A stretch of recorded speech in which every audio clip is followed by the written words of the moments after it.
Greetings and salutations. My name is Thornton Toby Topher III, CEO of Treasure Joy Toytopia, the perfect place for treasures, joys, and toys galore. We do sell other necessities like cigars and guns, a cigar toy gun, but strictly speaking, toys are our main product. And if you're watching right now, you have accepted the offer, and I'm sure you know where this is headed towards. For years, Santa Claus has placed a foothold on Wintermas by delivering toys to kids across the realm in a single day. Think about the amount of toys left untouched, workers unemployed, and companies like mine in severe jeopardy because one fool decided to cheat the system. And no self-made, hard-working man like my grandpappy likes a cheater. Which is why I took it upon myself, along with other self-well-endowed, disgruntled people, to create Operation Red Santa. It will start off as a full frontal assault on the North Pole, but you, along with 6 other squad members, Turkey Tom, Wicked Witch of the North, Yeti, Dasher, and the Grinch, will infiltrate the fortress and neutralize Santa Claus once and for all. I don't care if he's dead or alive. I just want him stripped out of all the magic that's been allowing him to do so. If you succeed, you will be rewarded handsomely. And if you fail, well, trust me, Jack Frost, you wouldn't want that to happen. Now, that is all the briefing needed to be had. My mages will teleport you and your squadron shortly. Oh, and before I forget, Merry Wintermas and Happy Holidays. Greetings and salutations. Alright, hello everyone. Give me 1 second, let me add the browser for all the chats. And then we will get started soon. Okay, cool. Here you are. All right. Hello. I hope you guys can hear me. Let's see. Hold on, let me check. Ba-ba-da-da. Right over here. Okay.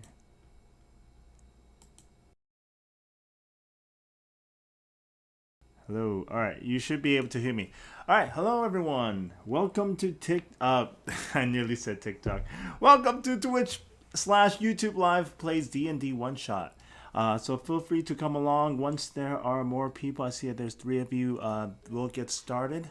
This is a interactive live stream, meaning that you, the TikTok viewers, will be playing the character and will be essentially you, the Twitch and YouTube Live viewers, will get to interact and comment as characters and get to basically play this one shot all together.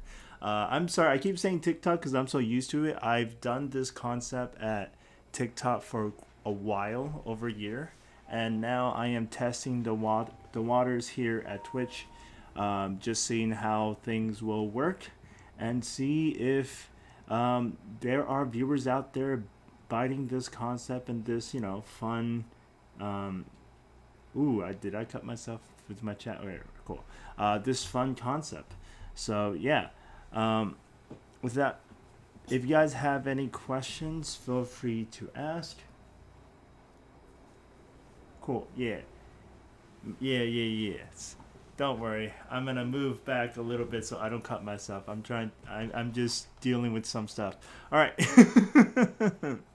But yes, feel free to use the chat box. I am multi-streaming on YouTube and Twitch, so I am able to see all the chat, as you can see here. And basically, as I mentioned before, this is an interactive stream where I am the Dungeon Master. My name is Bryan Ha, and I'll be DMing for you, all of you viewers who are controlling a character together. So this is an interactive stream. So feel free to comment down. If you have any further questions, do not hesitate to ask. I'm going to make some stream fixes, and we will get started as soon as there are more viewers out there. Hi, hello. How are you all doing today, this late afternoon? I was going to say how are you doing tonight, but it's still technically 4. Feel free to let me know how you're doing. And if you have any, once again, if you have any further questions on how this works, what's happening, what's going on, do not be afraid to ask me those questions. Let me play some music to fill in the mood. Also, this is my first time streaming like officially. Well, I have streamed in Twitch before, but like this is my first time using this setup and stuff like that. So feel free to give me feedbacks on if the sound's not working, if the music is too loud or is a bit drowning. Feel free to let me know. I have a friend who's also giving me feedback behind the scene as well. But I just want to make sure you guys have the best experience you can have while we play this one shot, which is Operation Red Santa. It is a D&D 5e one shot. So if you guys have played Dungeons and Dragons before, this is an opportunity for all of you as viewers to group up, play a character. You'll be playing a character together, make decisions, and also roll dices that will influence and progress the story further. Yes, you can use your actual D&D dices or your digital dices that are accessible throughout YouTube, Google, and things like that. So once there are more viewers, we'll get started. Is there no music? Oh no. Let's see. How about now?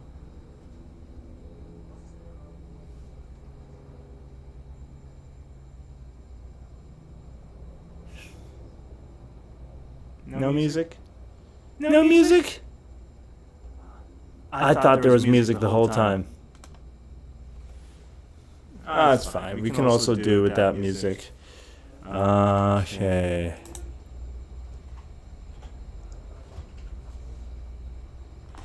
Alright. We'll pause on the music for now. Alright, cool. We'll fix it another time. But as I mentioned before, this is a D&D one-shot. This is a 2-day event where you guys will be playing a character. And honestly, we can get started. The more people, the more there. I'm assuming that people will come on a later basis. But yeah. So, hold on. Let me take off.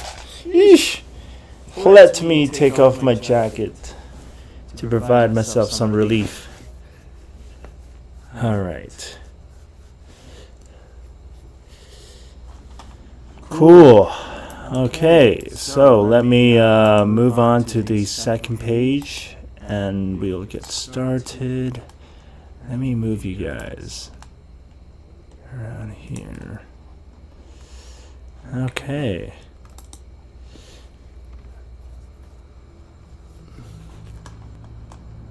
Okay, you guys look good. Everyone look good. Okay. E.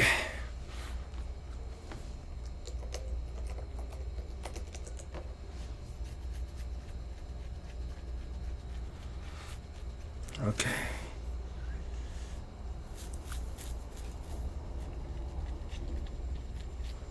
All right. So, friends, it was 2 nights before Wintermas where across this high fantasy realm, children dreadfully yearned for the joyous holiday to come so they can open their gifts that Santa had brought them. Parents spent all days dreading the day to come, stressed from all the work and preparations for this huge holiday and hoping for a miracle that occurred last year to happen once again to quell their children's worries. Yet none of them know that tonight, as they lull themselves into slumber, will truly be the night to remember as the night they no longer believed in. Yes, my friends, this is a Christmas neutral / evil one-shot. Just to let you guys know, once again, this will be a 2-day one-shot. We'll be doing this tonight around. I was supposed to start at 4, but due to some streaming stuff or streaming mishaps, we'll be streaming from around 4 to 7, and then tomorrow around the same time as well. The full moon shines brightly, though it could never penetrate the dense fog and the dense fog and icy snow wind that shrouds the region known as the North Pole. While it is a difficult terrain, this is quite actually a perfect scenario to launch a full frontal assault.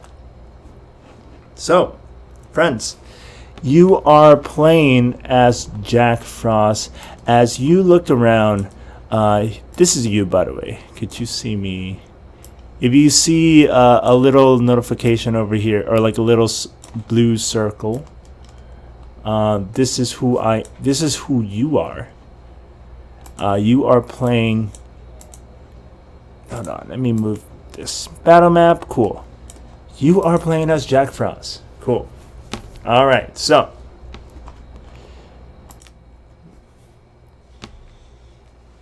once again, you are essentially on top of this giant like snowy hill, and you are looking upon a stronghold.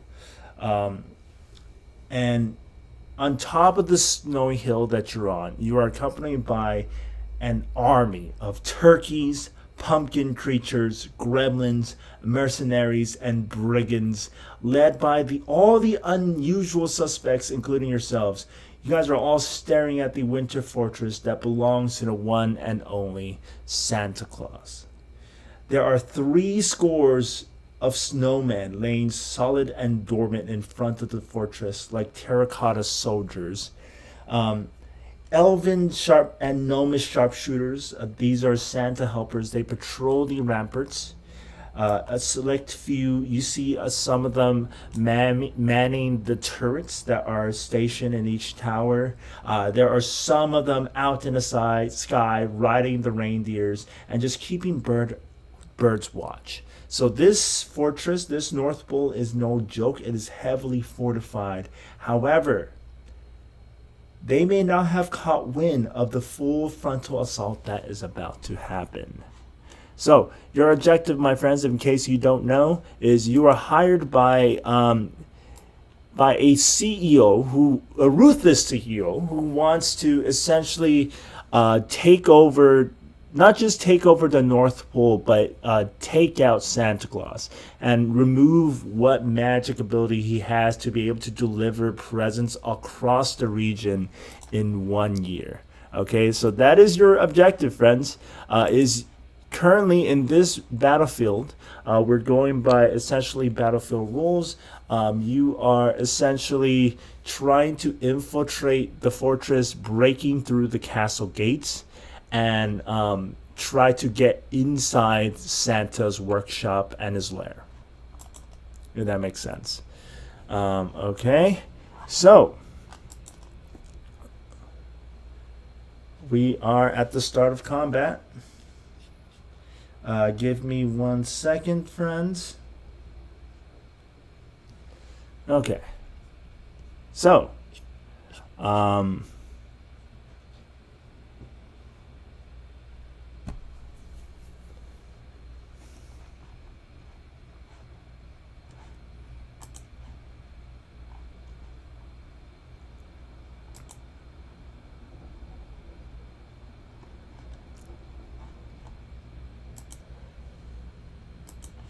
cool. Do we have any further questions at the moment? If not, we can begin combat. So,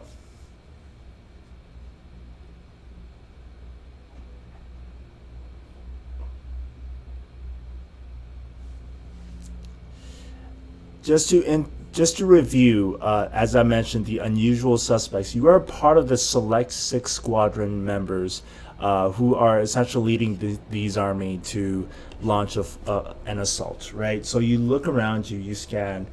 To your left is not, to your right is none other than Dasher, a disgraced reindeer who used to be part of Santa's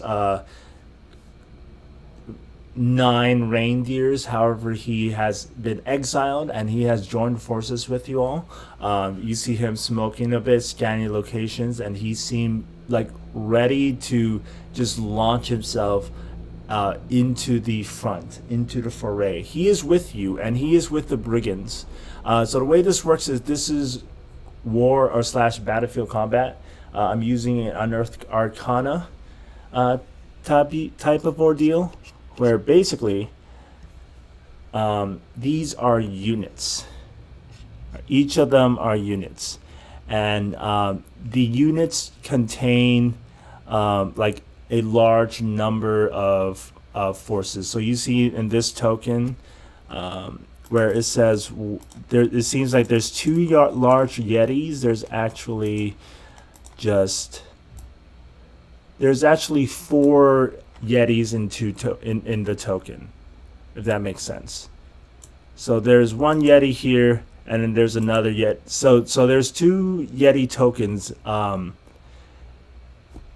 1 token means 2 Yetis. So imagine you see this front line of 4 Yetis just getting ready to roll up a large snowball that is going to launch itself downhill and about to basically knock over the snowman like bowling pins. There are there are 6 snowman figurines. There's actually about 60 of them, and they're like in front of the gate, right? So each of the unit, they have a quantity and number.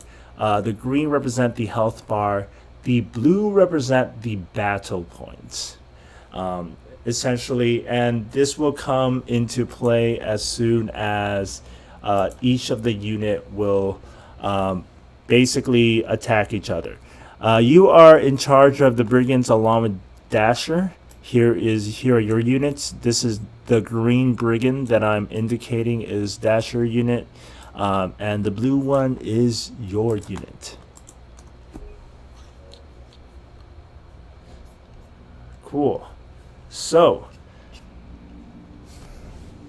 Dasher is with you. As you see these 4 massively large Yeti, they're essentially giants. They're led by Yara the Yeti.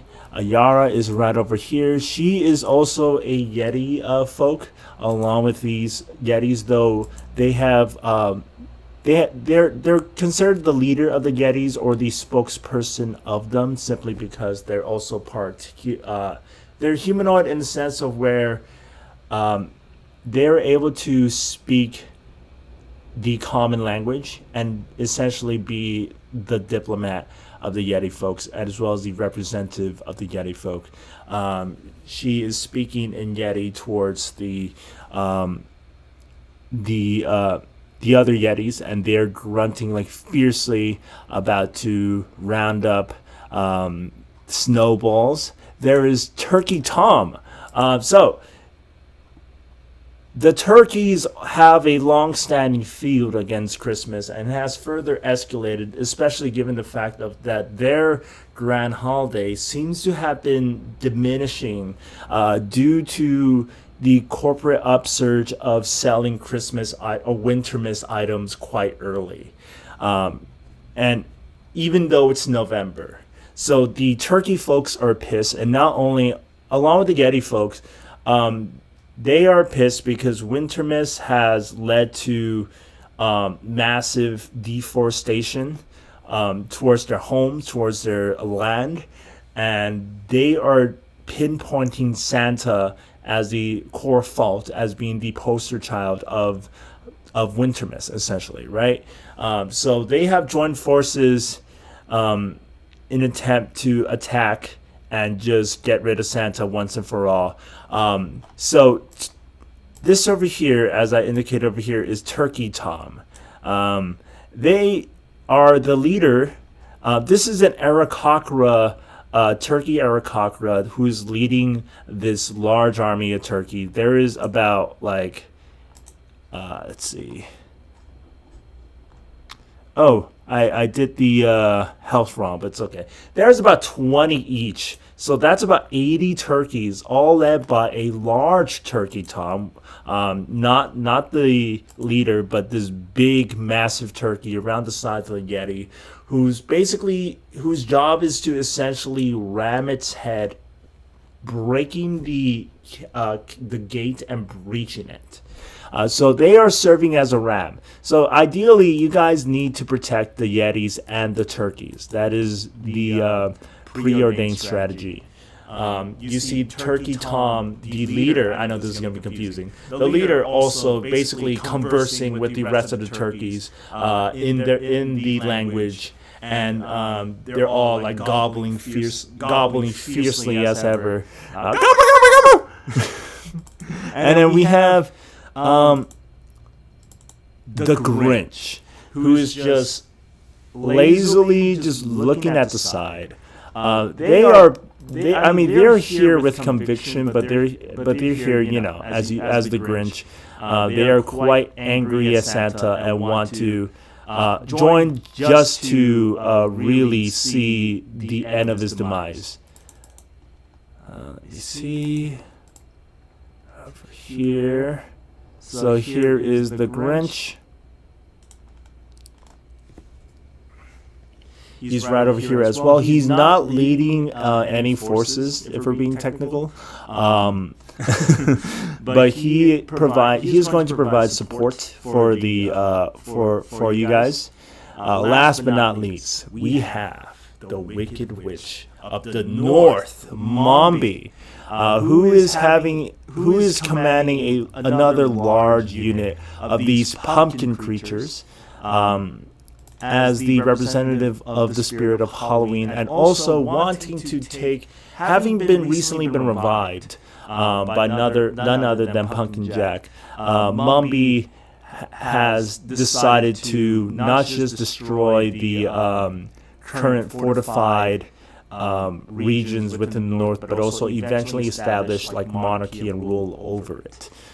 So she has an army of like pumpkin creatures at hand. She also has her wheelers, who will not do anything at the moment. But she is basically skyrocketing across the sky, just cackling with glee. Last but not least, we have brigands. They're just mercenaries. They're just knaves hired. They are off-put by all this, but they're just joining with promise of gold, right? With promise of essentially riches towards them. Okay, so that is all the explanation needed. We're going to start with combat. Friends, if you can roll me a d20 for your initiative, we can begin with this starting sequence of... so you can roll a d20. Where's the d20 dice? So right over here, here's a d20 dice. You can use it to roll.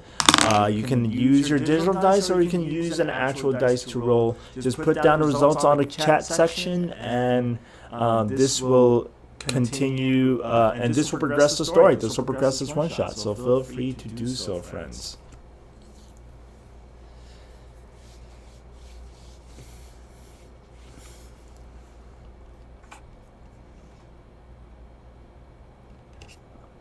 All right. But in the meantime, we are starting with the Wicked Witch. This is way before combat. I think at this point, and you guys are quite aware of this, is that the first part of this mission is not a stealth mission. It is straight up, we're coming at you, and you're going to know it. You're going to know what's coming, even if you spot us from a clicks away, because already the reindeers...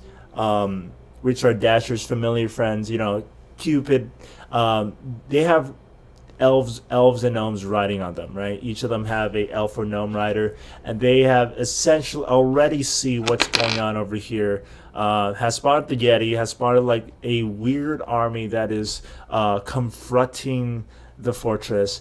As the alarm begins to raise, the Wicked Witch of the North spirals down over here next to the pumpkin armies, begins to mumble a enchantment and a spell. There is a large melting cauldron, and she is going to launch it using the catapult spell, launch it overhead and towards either the castle, one of the turrets, or the snowmen.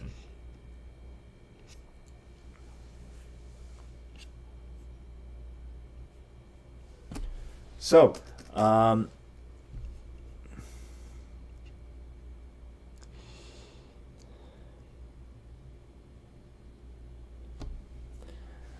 right.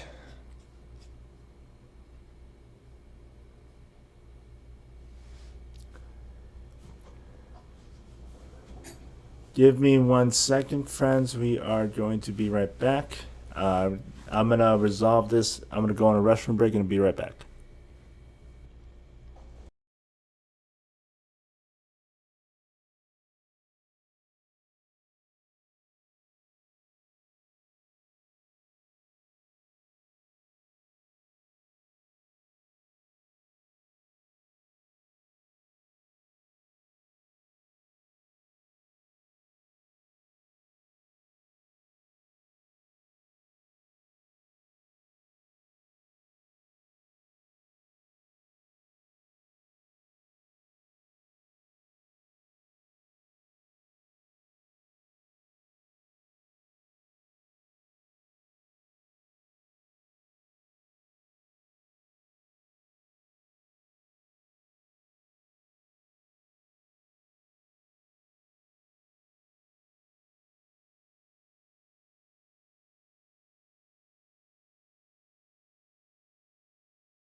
All right, friends, I'm back. Thank you. I am back from my restroom. Okay, so we're gonna keep going forward. So, the Wicked Witch of the North, cackling with glee, is going to launch a catapult. Now, normally the spell does not. Technically, I'm supposed to make a saving throw.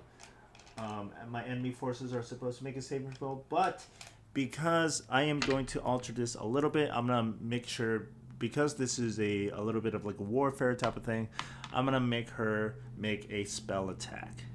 As she basically hovers over a catapult. I am ready. Yee!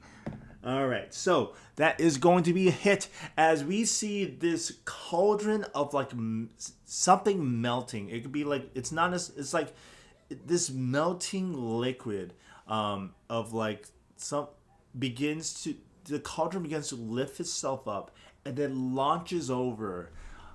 It is going to. Because of the roll, it is going to launch itself. It's going to hit this section of the snowman. And I mentioned before that. Ooh, let me roll some damages. But I mentioned before how this is around like 20 snowmen. Let's see. Because this is considered fighter. Wait. Da-da. So that is 11, 17, and then 18, 18, 26, 29 points of damage. So essentially this large ooze of like melting cauldron just gets catapulted due to the Wicked Witch of the North, right, into the snowman and begins obliterating them. They have lost their so essentially a large portion, there's about 20, like I mentioned before, there are 20 snowmen per unit. So now there is about like 3 to 5 left as the cauldron exploded. And this like the melting hot, boiling hot liquid just sprayed all over every snowman affected in that area. So there's about 3 snowmen over here. Yes. This one shot is evil versus evil. Once again, friends, hello new viewers. Feel free to come interact. If you have any questions about what this one shot is all about, feel free to ask away, and I will get you to it, because this is an interactive one shot where you get to play and also roll dices. All right, so that is Mombi's turn. If you're ready to play and stuff, we can actually get you started. So you are playing as Jack Frost. If you want, we have officially started combat as Mombi, the Wicked Witch of the North, has drawn first blood. So you can roll initiative, and then we will get you in the combat tractor. You're playing as Jack Frost. If I don't see any roll in the chat section, do not worry. I will default roll, and I will get you guys into it. All right, cool. I see a 5 from Yuki. Thank you very much. I am going to take the 5. I have all the information on your stats and stuff like that. If you have any questions on what to do, what like moves or attacks that you can do, feel free to let me know. So that is the end of Mombi's turn. Let's see. It is now the Yeti's turn. So these Yetis are going to use their full action. So each of the square blocks are going to be 10 feet each. They're going to, give or take about 10 feet, but they're going to basically use their full to roll up here. They cannot double action simply because they are essentially, you see these 4 large Yetis just begins to roll up a snowball, and it gets bigger and bigger. And even at this point, it's like almost half their size. And these are like giants essentially, right? I would say that Yara the Yeti, It's not Yara's turn, I believe, but she will do. Yes, it is the turret's turn. So that's the end of these Yeti's turn. So it is now the turrets, and the turrets are the Santa helpers. Let's see. Do you guys see them? Cool. So I know these are hard to see, but they are Santa's little helpers. Imagine like these elves and gnomes in their like usual. This is a little bit weird because they're in their Christmas attire, right? And they're like usually friendly to kids, you know, and like their like blue, like green tunic, and then also like red like sleeve and stuff like that. So, you know, they seem harmless, but they're now like armed with armor, like bow and arrow. These Santa helpers with the rook symbol are mounted on each turret. There are about 4 of them. They are single person manning a turret, which is why they don't have the blue bar as you can see on the enemies. So they are going to launch attacks towards the Yeti. The Yeti has a higher AC because of the snowman. Or because of the snowballs.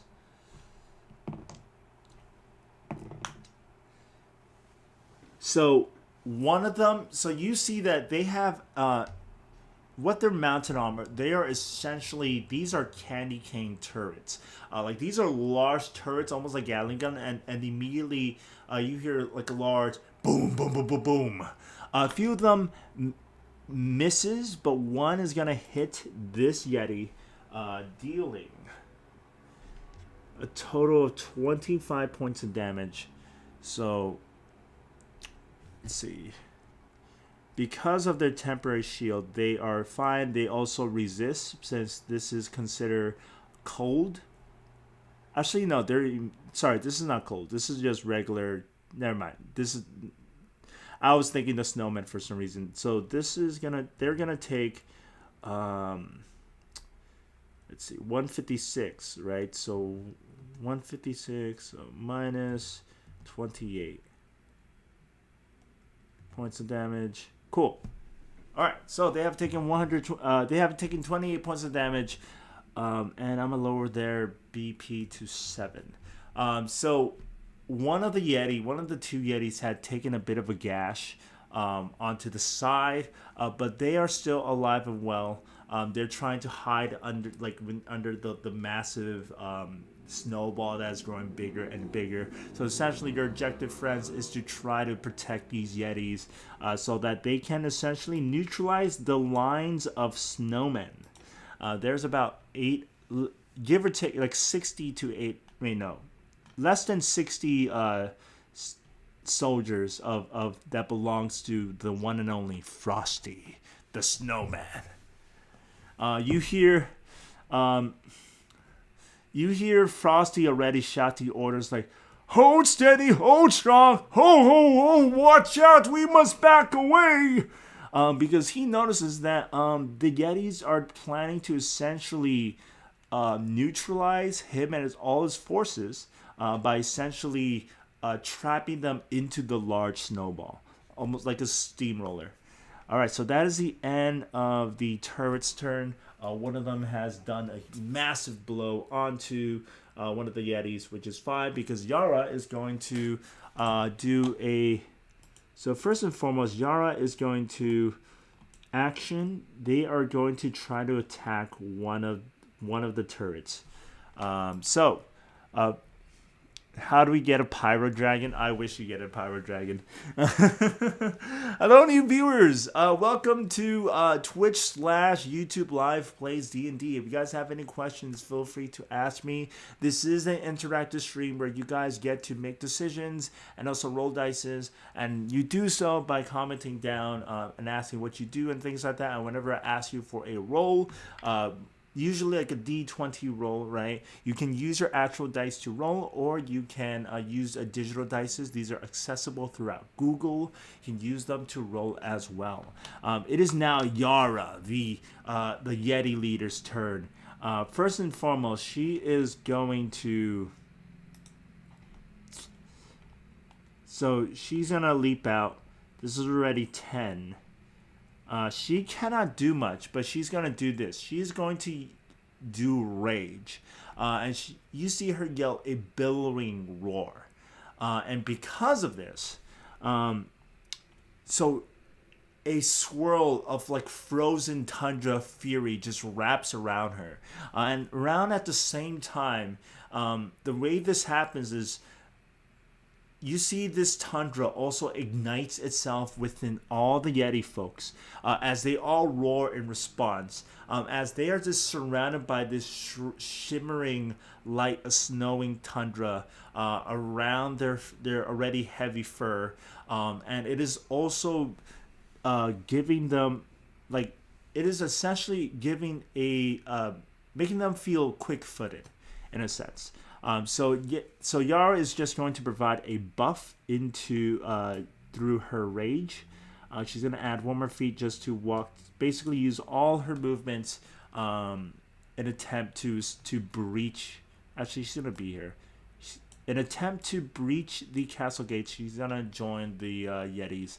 She's not the one rolling the snowball. Just keep in mind. All right, so that is the end of Yara's turn. It is now the reindeers. So, these are Santa's reindeers, formerly friends to our Dasher, who is now on our side. You hear Cupid. So these are not units. Once again, these are flying reindeers being ridden by one or two, like one elf or gnome helper. So Cupid is going to fly over here. And once again, this is their fly speed. So it's actually 10. You hear Cupid yell out to Dasher, "Dasher, how dare you betray us!" And then Comet is going to be over here. Comet is going to attack Yara.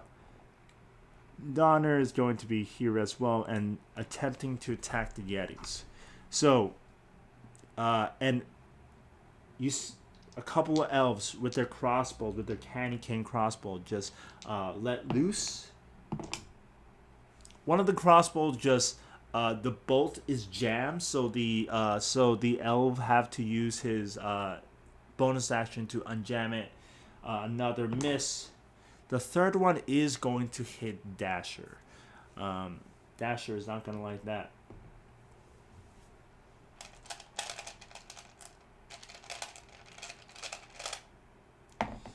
So Dasher takes a total of 5 points of damage. Dasher retorts a response, "Yeah, because I don't want to get ridden and used and abused all day. Like you numbnuts. You know why I'm doing this, Cupid." So that is the end of the reindeer's turn. Dasher, hold on, let me put 5 for Dasher. Alright, it is now Turkey Tom. Once again, not the Turkey Tom, but the leader. The the Turkey Tom, who's formerly known as Turkey Tam. Yes, the turkey formerly known as Tam. The Turkey Tom formerly known as Tam. Once again, these turkeys are enraged.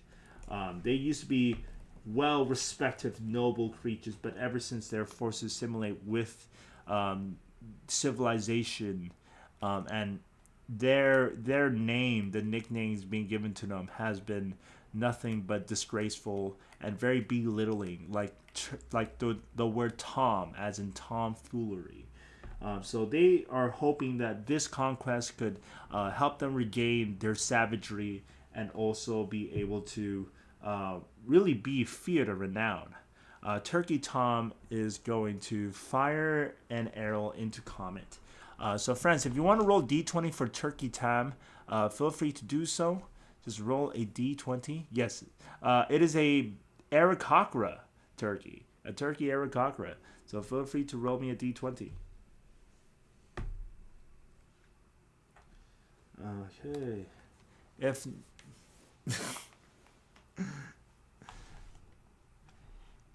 You can use your actual dice to roll, or you can use, if not, I can default roll as well. I did not mean to click that.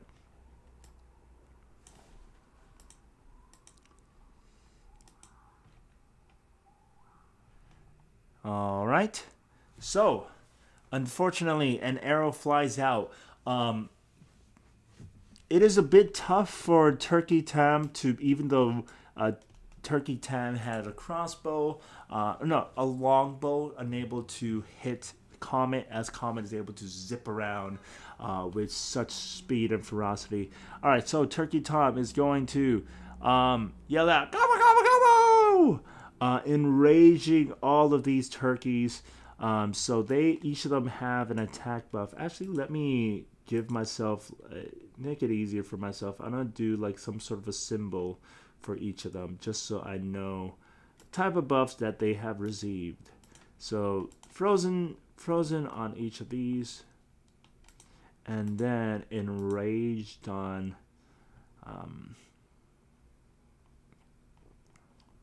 yes, haha.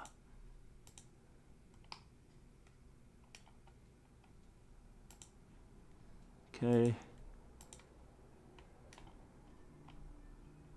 Enrage. Enrage.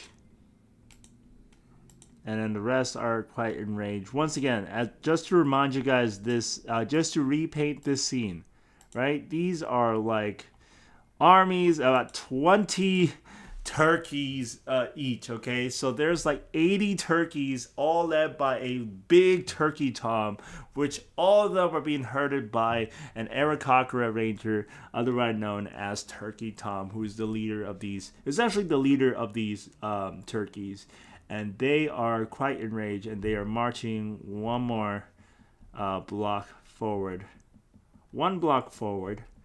That is the end of. That essentially is the end of their turn at the moment. They cannot really do much. They are waiting on the Yeti to be able to basically bulldoze the entire Snowman Brigade. That's just how it is. So that's the end of their turn.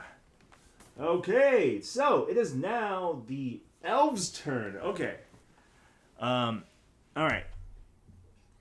They're not going to be able to do anything because their weapons, I believe, actually, their weapons might be able to reach.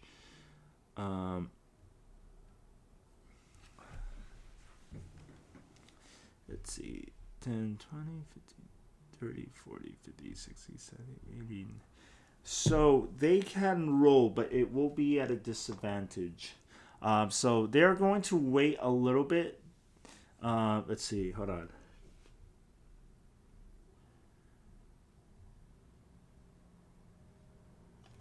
Is there a, I think, measure, right? So that is about 60, about like 70 feet away. 80. So they're going to have to roll with disadvantage, you know? Because it's not... Well, with longbow, they should be fine, right? Wait, what's the longbow range? Because I believe it's 80 to 300.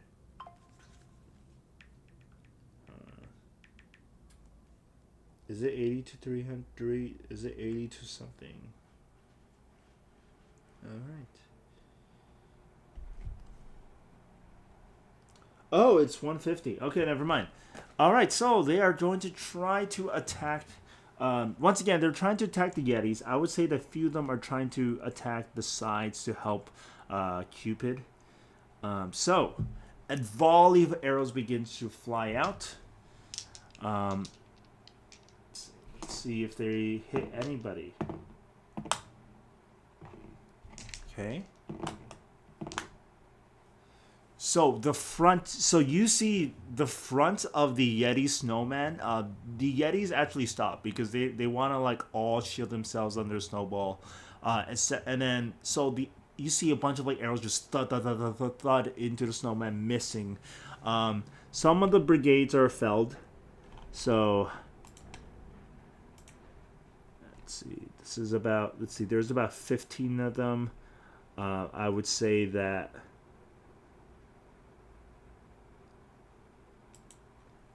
About like 3 of them are felled by these arrows just flying out.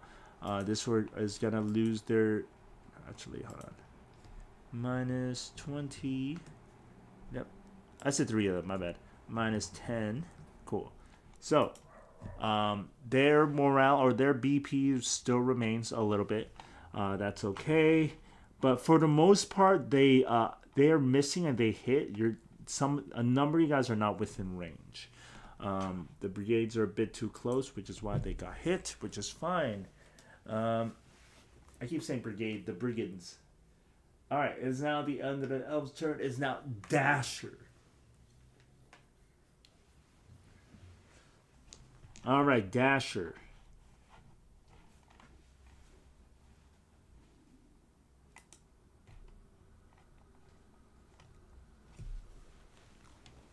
Is going to... So, Dasher. You see him biting through his cigar. He clicks his hooves, and he is going to fly out now. And he is going to start bolting towards Cupid.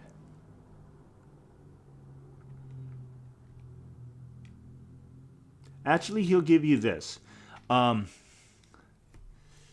he yells out to you, "Get on, let's go!"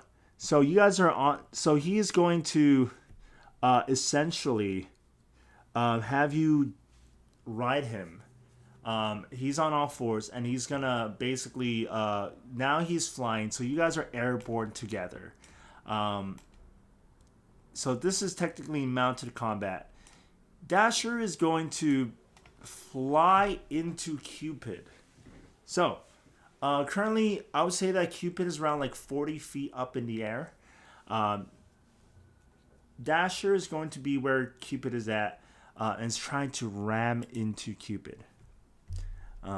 So if you want to roll me a d20, I'm gonna give Dasher an advantage. So roll me a d20. I'm gonna roll a d20, and I'll take which one is higher. All right, so you got a 9 and I got a 16. Perfect. All right, so I keep pressing the Safari. My bad, friends. All right, so why do I keep? Okay, cool. That is a lot of damage into Cupid. Okay.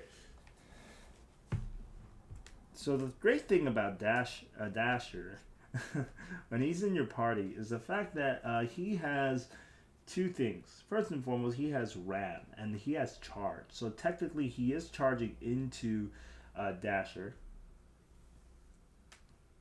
and because it's a success, so it is additional 2d8 damage, and it is a hit since it's a ram. So it's a 2d6 bludgeoning damage.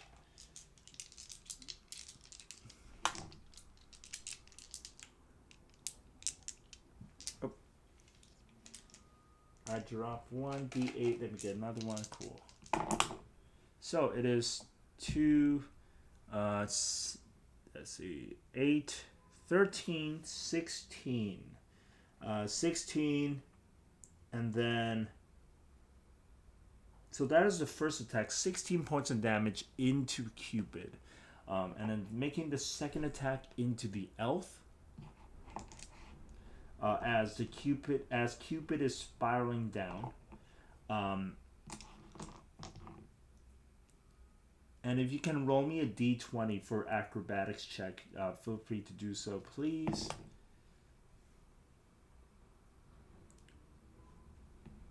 Ooh, that is 2d8. Jesus. All right. So that is 8 points of damage into the elf that is riding on on Cupid.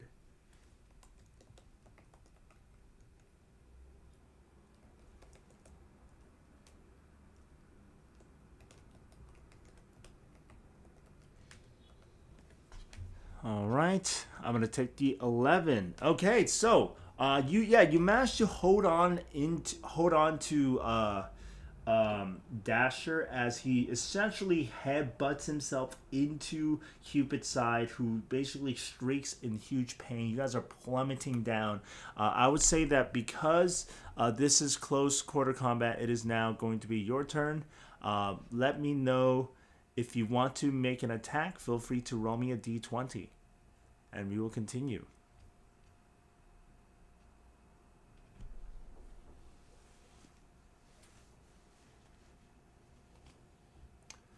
All right, perfect. Sweet, sweet, sweet. So, um, are you gonna target Cupid or are you gonna target the elf? I can also roll for odds or even. Okay, so that is going to be a hit. So, um, roll me because you're Jack Frost. So just to describe a bit of yourself, you are Jack Frost. You are essentially um, the amalgamations of the cold, harsh winter. You are also um, the amalgamation of the unfortunate whose voices are left unheard, whose joy is cut short because of the harsh reality of the cold snow as well as the avalanche and any like sad tragedies that befell when it comes to a harsh winter. You take out your shiv and have um, and this is a very like it looks like a basically a ice blade, a burning ice blade that sears and slices into Cupid. um, so that's going to be a 2d8 points of damage, and I'm going to give you a sneak attack because you are next to an ally, so that is going to be 2d6. Ooh, so 9. So you manage to slice into Cupid, and Cupid is basically dead. Because along with because not only is she does Cupid have to deal with the damage, also they have to deal with falling damage, which should be able to basically override their max HP. So Cupid is essentially dead. Yes, it is a perfect combo as Dasher rams into Cupid, basically knocking them off, and then you dealt the final blow as they fall into the snow. You and Dasher are also going to take a total of 5 points of damage each. The elf is dead as well, as the fall damage also knocks it down. So Cupid is no more. I can put an X.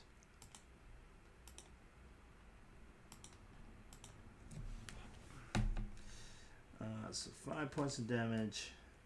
Jack Frost, you have taken 5 points of damage, but you're fine for the most part. Alright, so. Cool. So that's the end of your turn. Okay, so moving on.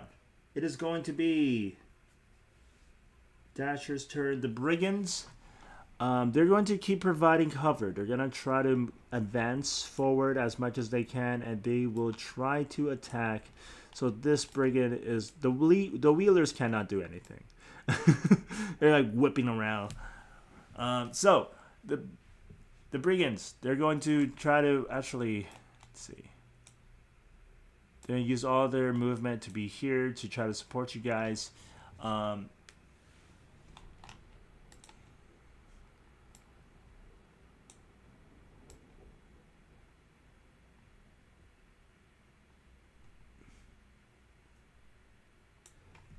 So it is their artillery is still enough to attack.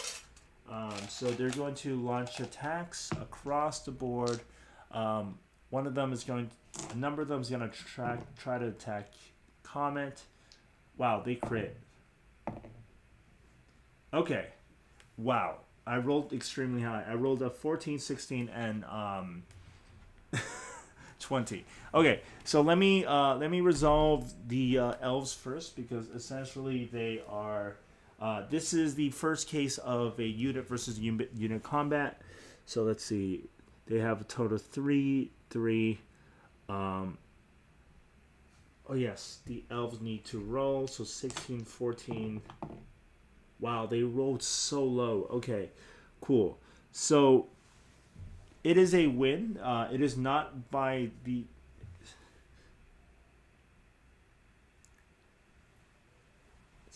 26, 20, and then 16. So it is these brigands rolled extremely well, but because they are dealing with terrain and because they are, once again, this is a band of mercenary and thieves, right? They have essentially picked off each members on each of the group. It is slightly winning for the brigands, but not necessarily a massive defeat. So, and each of the Santa helpers, there is about, let's see, there's about 5 of them. So the brigands, they have lost 2 here. They have lost 2 here. Oh wait, I'm rolling for everybody. Oops. Oops. Well, this is 150, so it's like 130. Yep. Cool. Oh, it's for everybody. How do I do this? Well, we'll just do 130 here. Okay, so they have 130, and this guy has 100, and this guy has 150. But the great thing about this brigade, I'll go to it because I believe they basically picked off Comet. Okay, so as for the elves, they do lose in terms of battle points, so their morale is plummeting a bit. Already they have lost Cupid, which is one of like Santa's beloved reindeers. So that's 12 here, and that is going to be actually no, that is going to be 10 each, 10 apiece. All right, so that is the end of the brigand's turn. The pumpkin creatures can only advance 1 move. That's really all they can do. They're trying their best, and the wheelies are just wheeling around. Yeehaw! So if you guys don't know what the wheelies are, the wheelers are. They're essentially Mombi's minions. They are, I believe, they appear in a specific movie, but they are essentially they're so goofy. They're like on all fours, and they're humans like on all fours, or humanoids, and then they have like wheels on their arms and legs. So they're like wheeling around. As for Comet. So the brigands, this pair of brigands have essentially launched most of their artillery or projectile hits, not just Comet, but have basically killed off the Santa helper, the elven archer over there. So Comet is barely alive. Cool, and that is the end of the brigands, the creatures. The Grinch. He's a mean one. Mr. Grinch, who's just gonna saunter. He's like, okay. Oh, I'm already bored of all this. So, the Grinch is going to cast...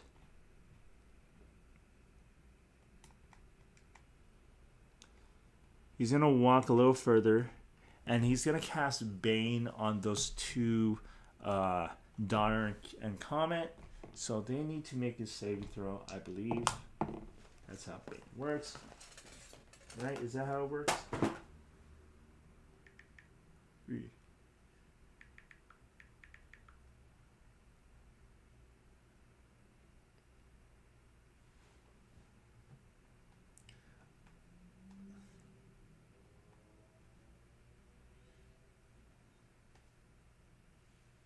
Okay. I'll say this. I will rule this. Actually, for some reason, I thought Bane was like really a long distance spell. So we are going to change that.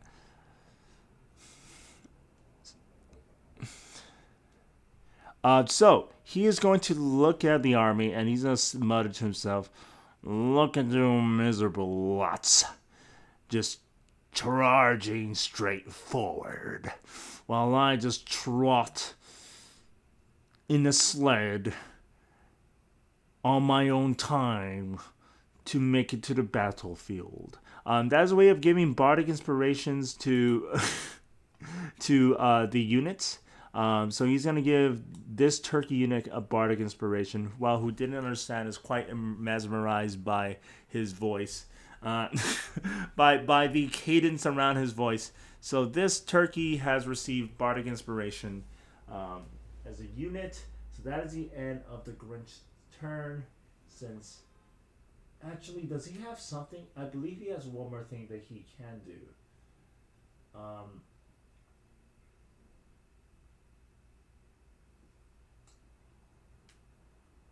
Well, actually, he would want to do it closer range. So, yeah, I would say that is the end of the Grinch's turn. Okay, cool. So,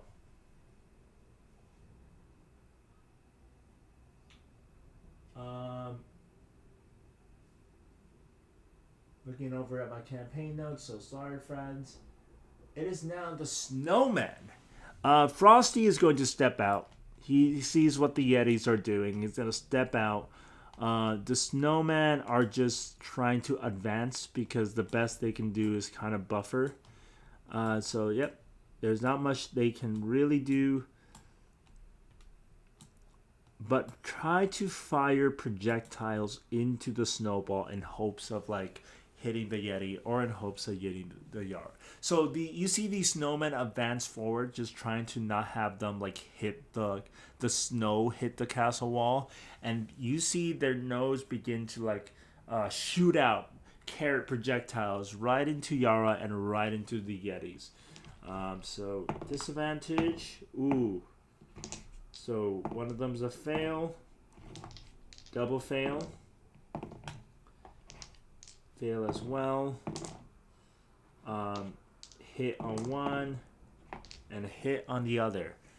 So the Yetis are taking damage, but they are still strong. They're shrugging off the carrot shrapnels essentially that are lodged across the shoulder. They have taken damage. Yara has also taken some damage, a good amount of damage, but they're also reduced because they are raging. So.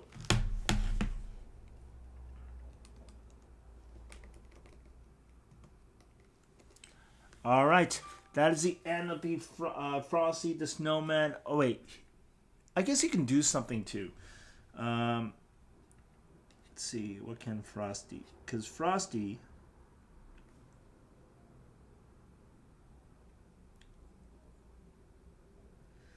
he's gonna wait a bit. So that is the end of Frosty's turn. It is now going to be end of the Wheelers. All right, so that is the first round, folks. We're now headed to the second round. So the Wicked Witch of the West, first and foremost, is going to zoom in.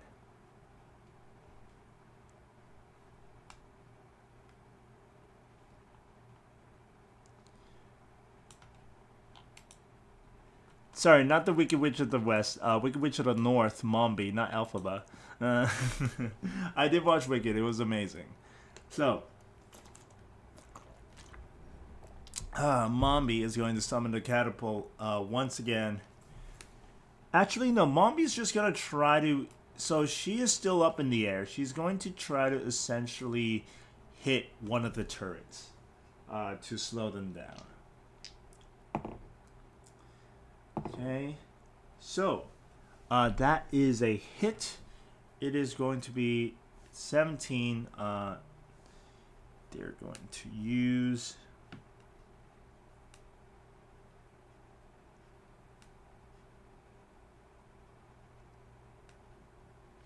So you see a bolt just shoot out of Mombi right into the Santa turret, one of the turret guys. This Santa turret guy is dead. The damage is enough to take him down. So, let's see. This is in the way. Thank you.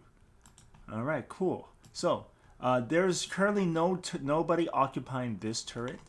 So Mombi once again is just flying on her broom, essentially enjoying this battle and just cackling as loud as she can be. That's the end of Mombi's turn. It is now going to be the Yetis, who have enough movement, is able to go 1, 2, 3, and have already essentially bulldozed these snowmen, so they can be essentially. I can change layer for now. So they have disappeared and they have been engulfed by the large snowballs. And you see like essentially like dozens of these snowmen just getting steamrolled. Even if they try to like move away, they're not exactly mobile creatures, these snowmen. So they're steamroll and they are basically part of the snowball. And in the next turn, including because of Yara buff. So sorry. These are also steamrolled as well.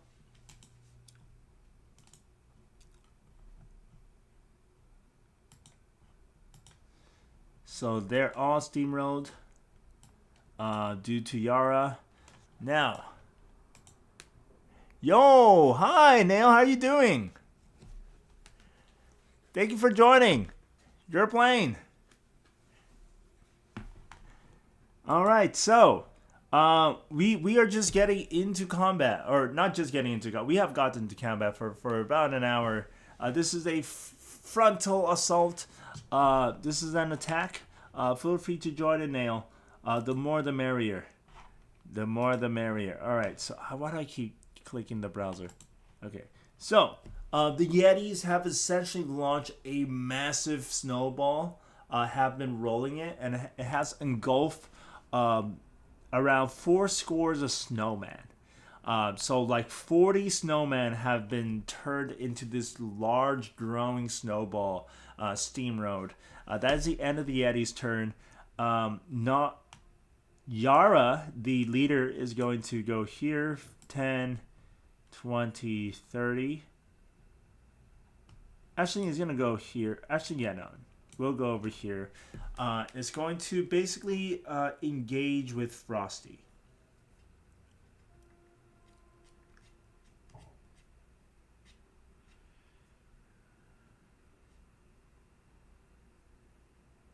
Where is Yara? There she is. So, friends, if you can, feel free to roll me a d20. She is making 2 attacks with her claws. The first one is going to hit.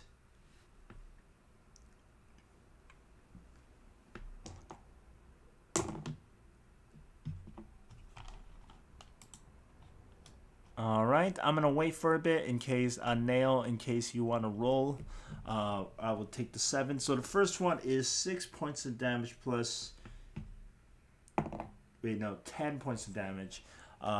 Frosty does ignore the cold damage.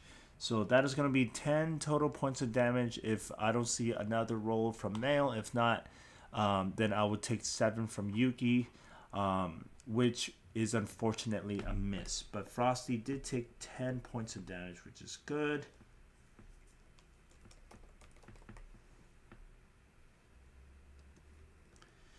All right. Whew. So that is 10 points of damage onto Frosty.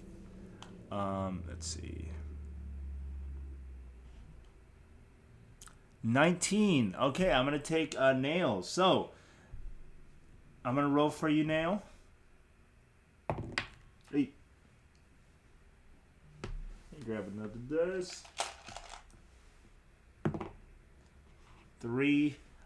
That is going to be another 7 points of damage. So Yara is slicing into Frosty quite a bit. All right, so that is the end of Yara's turn. Oh wait, I forgot to add the barbarian damage as well. So that is like what?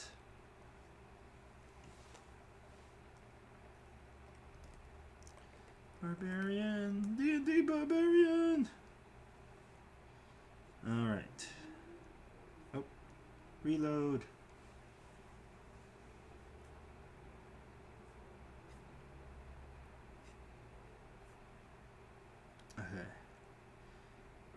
plus 2. So plus 4 damage each. So that is 21 points of total damage onto Frosty. Okay, perfect. Alright, so that is the end of Yara's turn. It is now the reindeers. They are very pissed, but there's really not much they can do. Now, especially that their friend Cupid is gone. So Comet is going to doubles speed run back into, let's see, 10, 20, 10, 20, right over here. Donner is going to bolt as well. Right here. They're basically retreating. So that is the end of the reindeer's turn. Turkey Tom is going to gobble,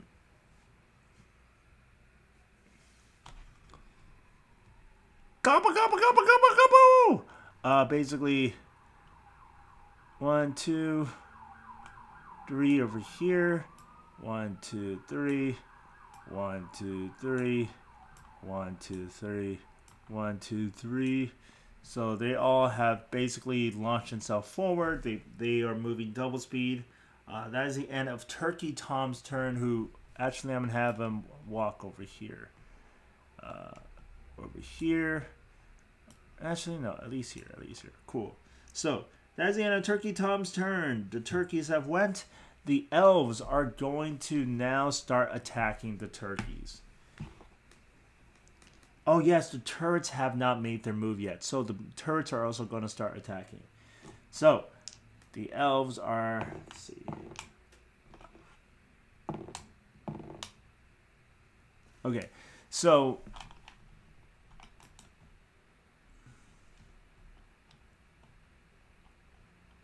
and then I need to roll for the turkeys. Friends, if you can roll me a d20 for the turkeys, that will help me a lot. Since this is, ooh, I rolled a natural 20 for one of the turkeys. Okay, perfect. Sorry, for the brigands. Did I say turkey? So one of the brigands are survived. So the turkeys, so this turkey unit has been taking heavy damage. The rest of them, they are rolling for all of them. Hold on. So we'll do 10. So the red is indicating that there are 10 turkeys left in this group. There's about 15 over here. There's about like 14. So it's hard for them to attack the Yetis, for the elves. So they're just trying to basically focus fire on the turkey. I'm looking for one more roll on the brigands. This guy, so they're losing people. They're losing people. I would say that, yeah, the brigands are doing extraordinarily well for this fight. Cool, I'm going to take the 10. As for the brigands, they are also being traded off as well. 2 over here.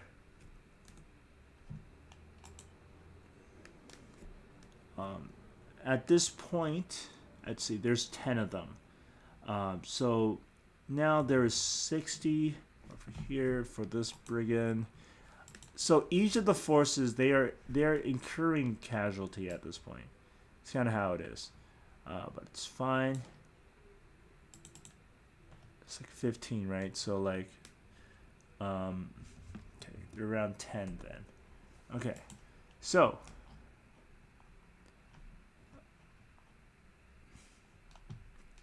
Oh yes, this guy was 15.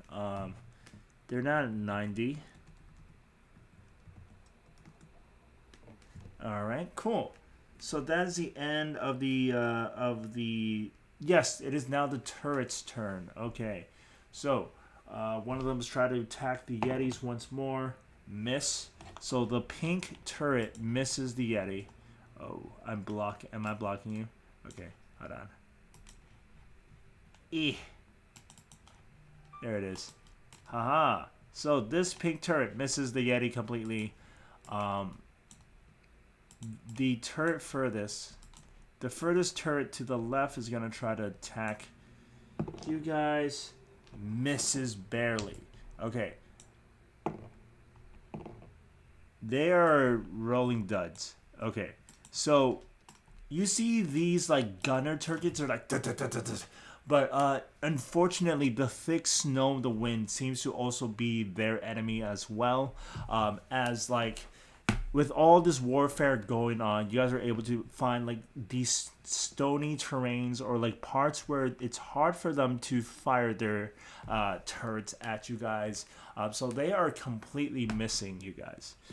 So that is the end of the turret's turn. It is now the see end of the turret's end of the elves. Dasher's turn.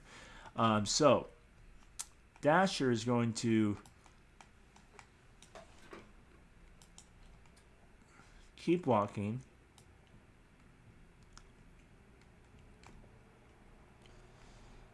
Actually, no, he's going to be airborne again. But without you this time, he's going to go 10, 20. Let's see.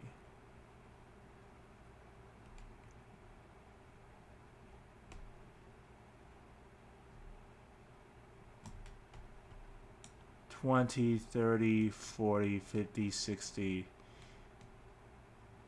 So he's gonna. So you see Dasher. He essentially double dashes to be on top of the ramparts of where the elves is at. Action surges and is going to launch an attack on the remaining elves. Specifically these elven archers over there. So I need you to roll me a d20 to hit. He's gonna take 2 attacks since Dasher has a multi-attack. So I'm looking for, okay, I get a 17 from Yuki. If Nail's here, you can roll as well. Also, hello, any newcomers. Welcome, welcome, welcome. If you want to join and interact and also roll dices, feel free to join. Let me know if you have any questions so far. This is a one-shot that is ongoing for today as well as tomorrow.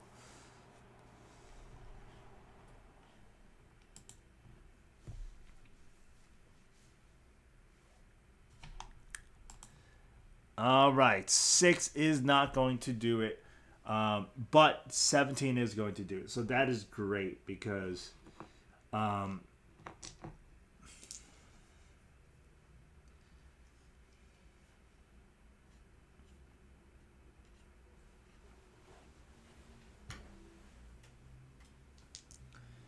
total 2d8.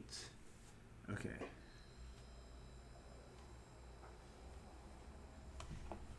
So, let's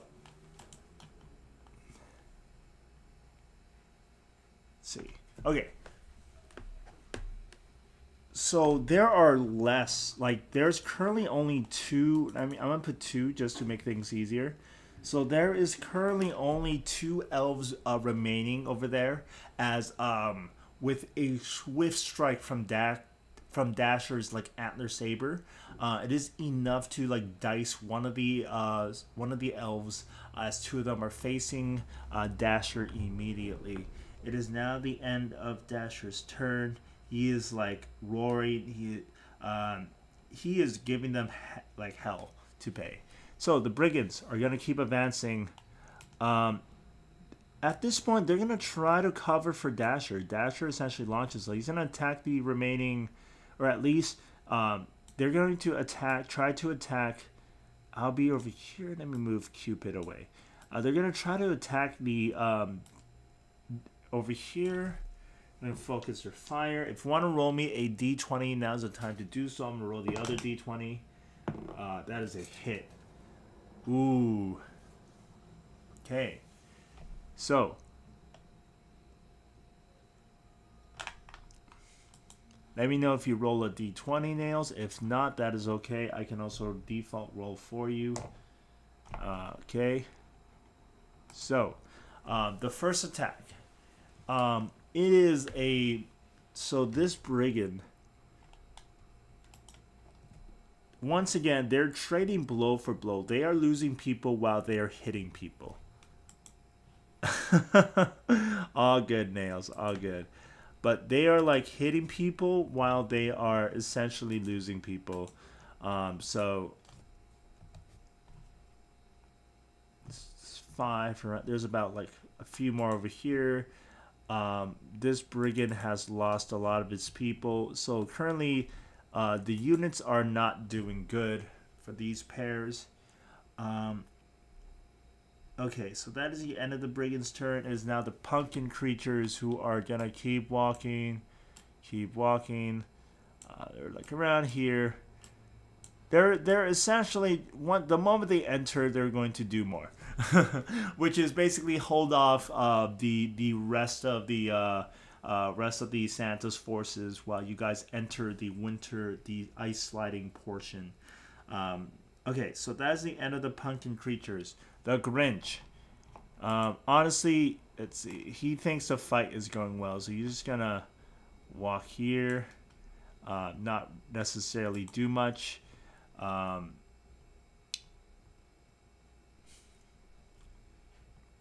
Because he really can't. He's more of a close combatant support type of person. Actually, no. He'll give one of the Yetis a bardic inspiration. He's gonna give a very lazy, resounding words of, "You can do those, Yeti." And then that's just the end of his. I don't know what kind of accent was that, but that was the end of his turn. You can do it so hard that I refuse to think of a compliment to give you. So that is the end of the Grinch's turn. It is now going to be snowmen, who can't really do much. They're gonna try to run back.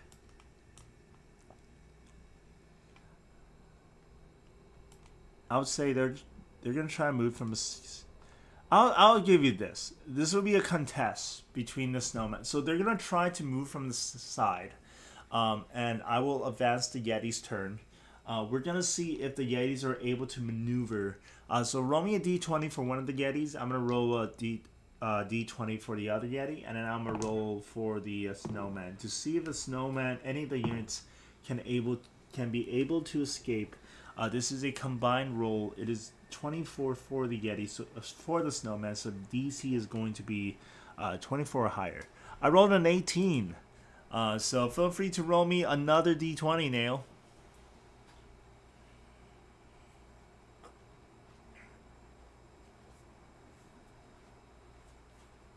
Ooh. 13. Awesome. That is a direct hit. Amazing. Okay, so the Yetis continue forward as the snowmen are essentially they're taken aback. Let me take them out. They are also engulfed in the large snowball. I'm gonna just keep advancing the Yetis forward, but essentially they are engulfed by the large snowball.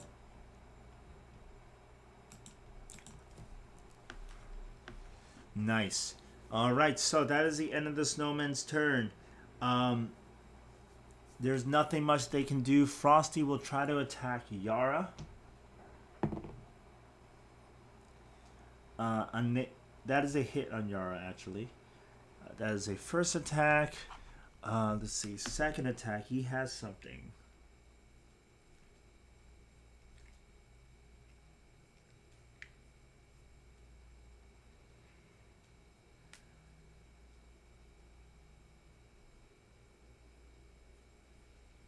I keep looking at LS stat block. Okay.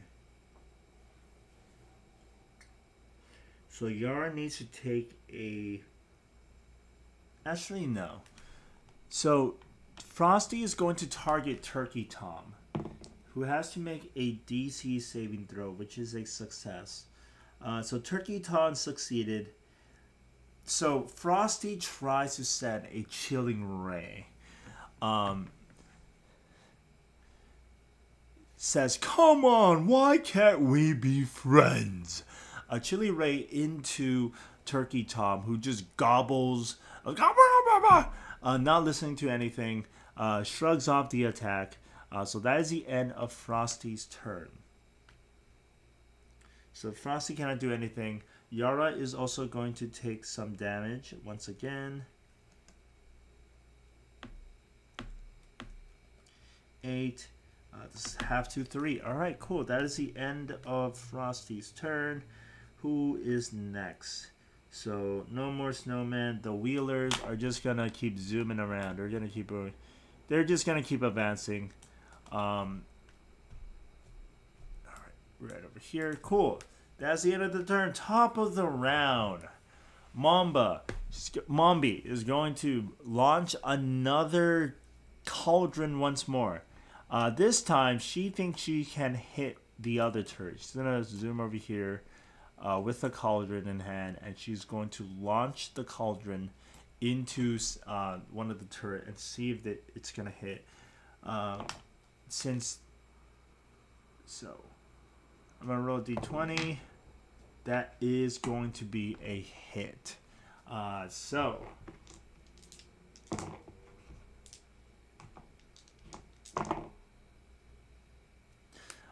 This Santa's helper is no more. Oh yes, at this point, another Santa helper has manned themselves. So this guy has been replaced. The turret is back in standing, but this guy is now essentially, and also this turret is essentially neutralized, given the fact that also the turkey should be a little bit closer. But right around, I'll say right around here. So, essentially, this turret is just destroyed and unable to be used, as it has been coated with melting, like boiling, some sort of liquid, not necessarily water, but some like melting, like liquidated fire, essentially, into the turret. So that turret is no more, along with the elf. That is the end of the Wicked Witch's turn. It is now the Yeti who is going to crash into the castle walls, which is the perfect moment for something to happen. So, can you roll me a d20? And I'm going to roll a d20.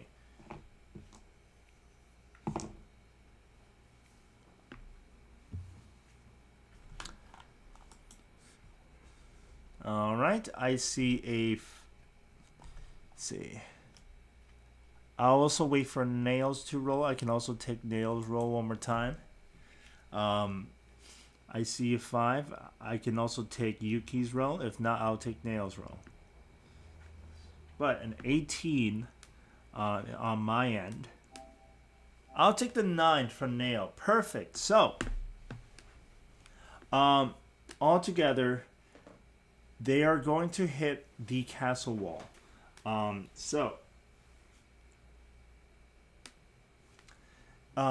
You guys hear like a very loud thud, essentially because this is essentially like a snowball avalanche just crashes into the castle gate. It is still standing, but it has been damaged a bit, but still not enough to essentially like puncture it or create a hole. But that is totally fine, because once it is Turkey's Tom turn, Turkey has enough distance to essentially ram. And I am going to look for a specific number that I'm going to have you guys roll to see if Turkey Tom is able to essentially ram through the castle gate and breached it, which will launch us into the second point of combat. So, that is the end of the Yeti's turn. The turret is going to... so this turret is going to try to attack Turkey Tom. Since Turkey Tom is a huge threat at this point. Wow. The turret malfunctions, breaks down a bit. So this turret is a bit is incapacitated for one turn. I just rolled a 1. This turret is going to try to attack Turkey Tom. So that is going to be a hit. Turkey Tom takes 184 points of damage. Which is, but they are enraged, so it is halved. Let me think mentally, sorry. So, what is it? 184, so that's 26, or no, 16.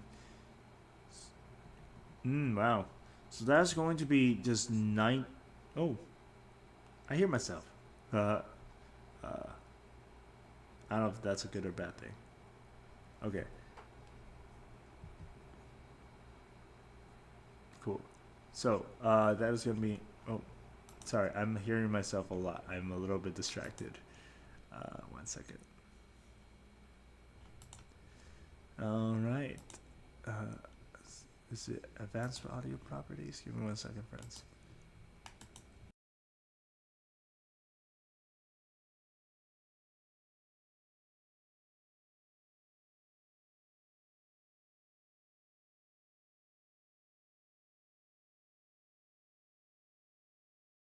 Themselves. Okay, cool. All right. Sorry guys. Okay, back to it. So, Turkey Tom takes basically 8 points of damage.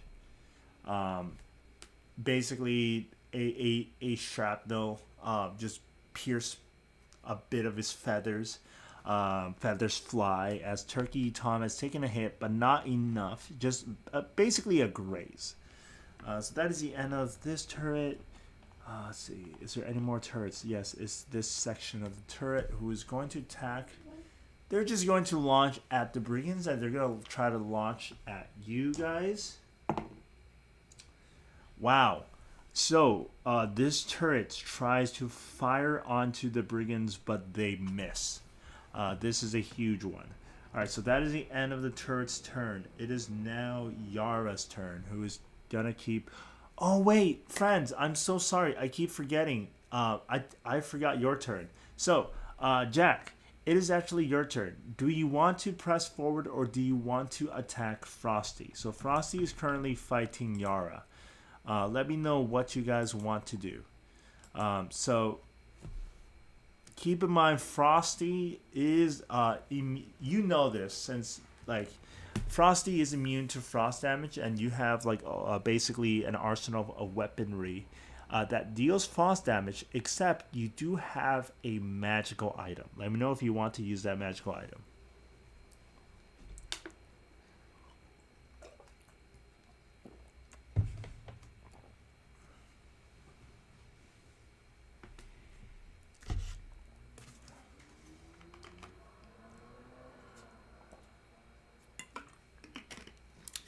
So, just to explain, you are Jack Frost. This is you right over here. You are a humanoid. You are essentially, so racially, I have you guys as the Ice Genasi, but essentially you are a icy personification of the harshness and the harsh winter, and you are essentially, this is like a mercenary job for you to basically finish off Santa Claus with this squadron of other people who each of them have their own like issues with Santa Claus. So here you are Jack Frost right over here. Let me know if you're able to see yourself. If not, I will move around.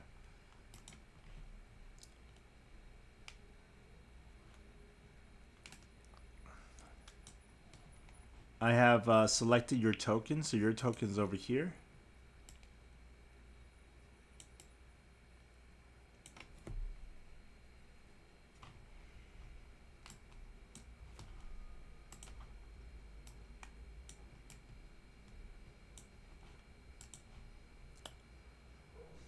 All right.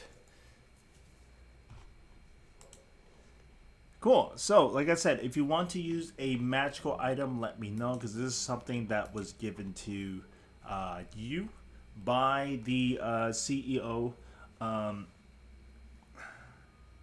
Thornton Toby. Tony Thornton Toby the third has given you a item specifically meant to counter frosty creatures.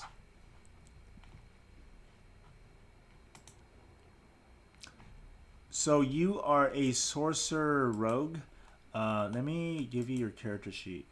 A roguish sorcerer. Or let me show you the character sheet. I did not include the magical item. I just didn't have the time.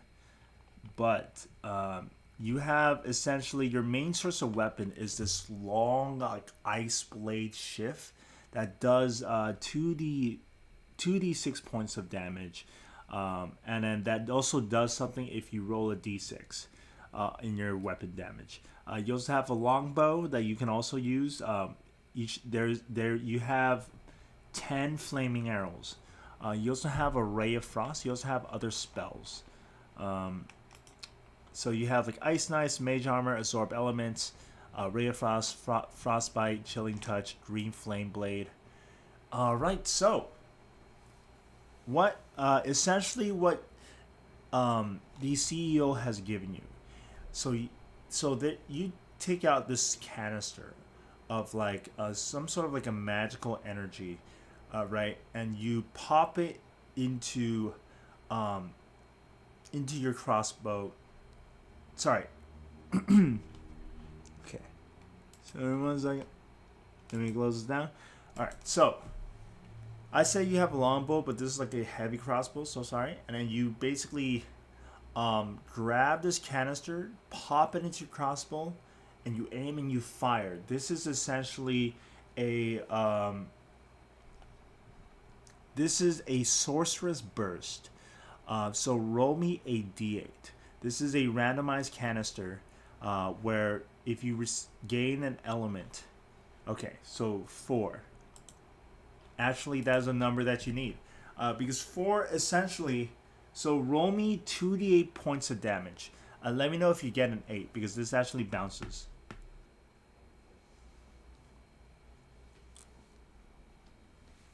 Or this is essentially is an explosive dice. So 5. And then roll me another d8, Saint. Woof.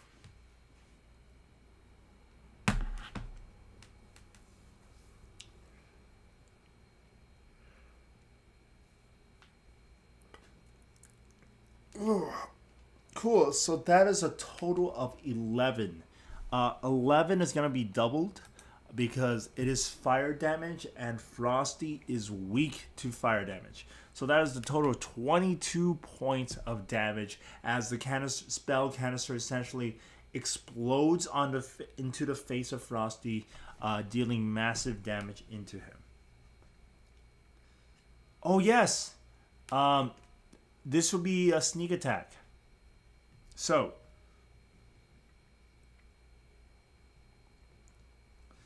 let me roll 2d6 for you. 7. So that is, I said 22, so that is like what?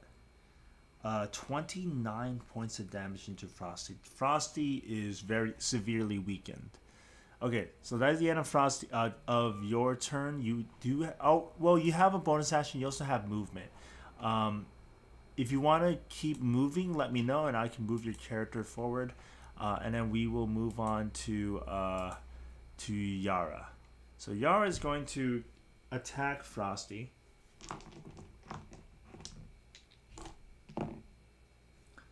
Nat 20. Let's go. So, okay. 6, which also explodes. So Frosty is just diced. So the canister, which blares out into this flame, magical flame, just melts Frosty enough for Yara to be able to essentially sink their claws into Frosty and then pull out. And Frosty at the moment is basically no more. I would say that as Jack Frost, you can continue to advance forward. Okay, so that is the end of Yara. The reindeers are also gone.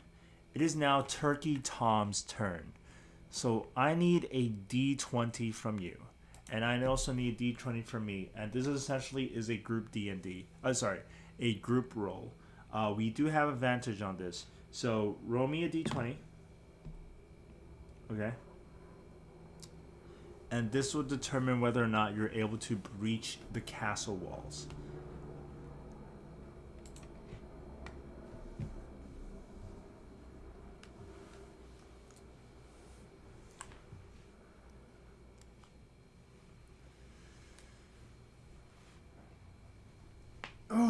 Whoosh.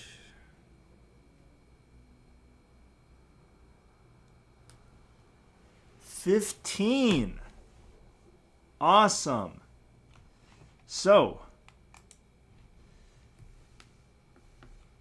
douche. Turkey Tom with his one last like shrill shriek barrels past where the Yetis are at and then just breaks through the castle gate almost by itself as the horde of turkeys behind him also like helped as well, and they all the flocks essentially breached the gates and the ramparts and is sent now breached the gate. You guys are all now inside the castle walls of the fortress, as it is a full-on warfare. The elves on the ramparts are slowly getting picked off one by one, because of Dasher, just like slicing each of them and things like that. But they're still providing some like support, like range support. But it is now full on stale, where the rest of the elves within ground are fighting off turkeys, yetis, pumpkin creatures, and gremlins that are just like crawling, meandering, and just grabbing each of them. It's gotten to the point where polar owlbears are being released too, from their cages, just trying to fight off and match against the yetis, these large creatures that are just pummeling at each other. We're going to move on to the second part of this battle. So, and Nails, you may have recognized this. Oh yes, I completely forgot to mention.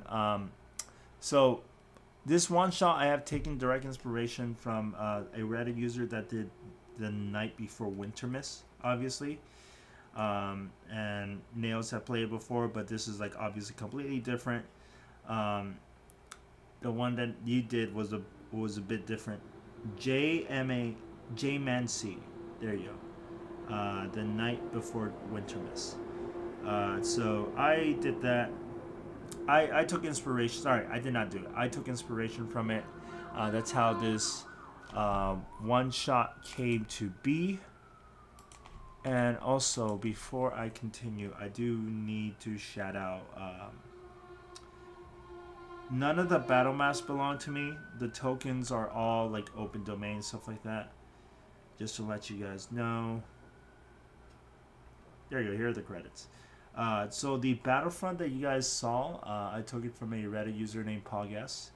And then this here is, I believe, this is the Frozen Forest. This battle map, I have taken it from Mapzo. That's his Patreon name. Feel free to subscribe to him. He had made a lot of amazing map. I have been subscribed to him for quite some time. So, we are now. So, oh yes, keep in mind the battle map is not up to speed. Or is not like, sorry, up to scale. As in like, it's not the way. The reason I'm using this map simply is because there is this, this icy lake around. And it makes it look like a slide. So essentially, let me describe the scene for you, so just so you understand what I'm going for. Okay, so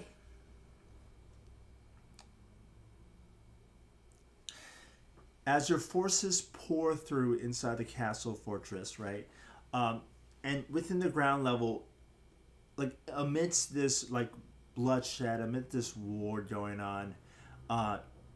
It's a winter wonderland where everywhere is surrounded by the snow, right? And along with like gremlins fighting and turkeys clawing at the elves, and basically everybody fighting.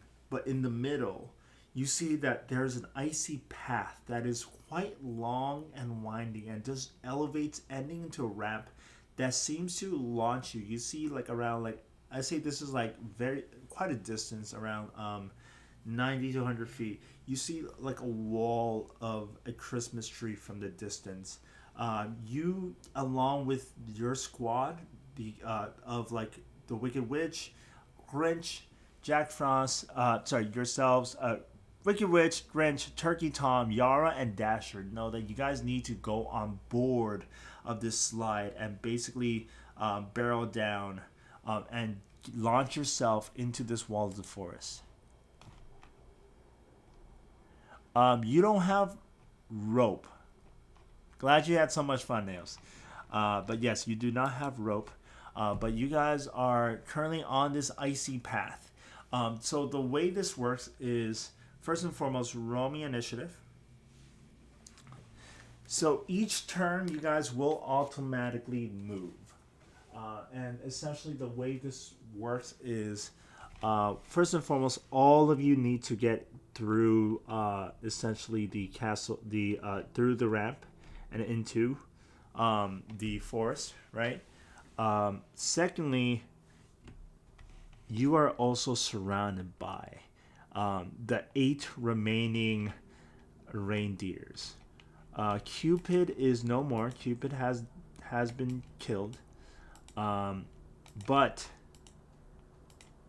what you guys see before you in the midair, and I'll describe more of this scene. So, amidst the bloodshed going on, the fighting going on, suddenly a beam of red ray just eviscerates a line of like brigands and pumpkin creatures, and even the turkeys. As you guys see in the air, the reindeers have returned with its leader, none other than Rudolph.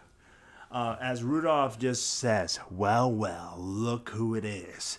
And you hear Dasher just screams out, Rudolph! So, I'm going to take the 15. That is a great idea. So, you do not necessarily, I will say this.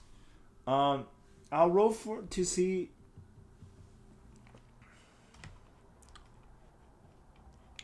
So, you can roll a persuasion check to see if the idea of like tying yourselves together would be a good one, and see if you can convince the others to do so as well. So give me a persuasion check roll, as that 15 will be your initiative. And friends, I will be right back. I'm gonna use the restroom real quick. Ooh.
All right, I am back.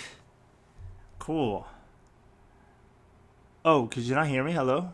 Hello, testing. I just got,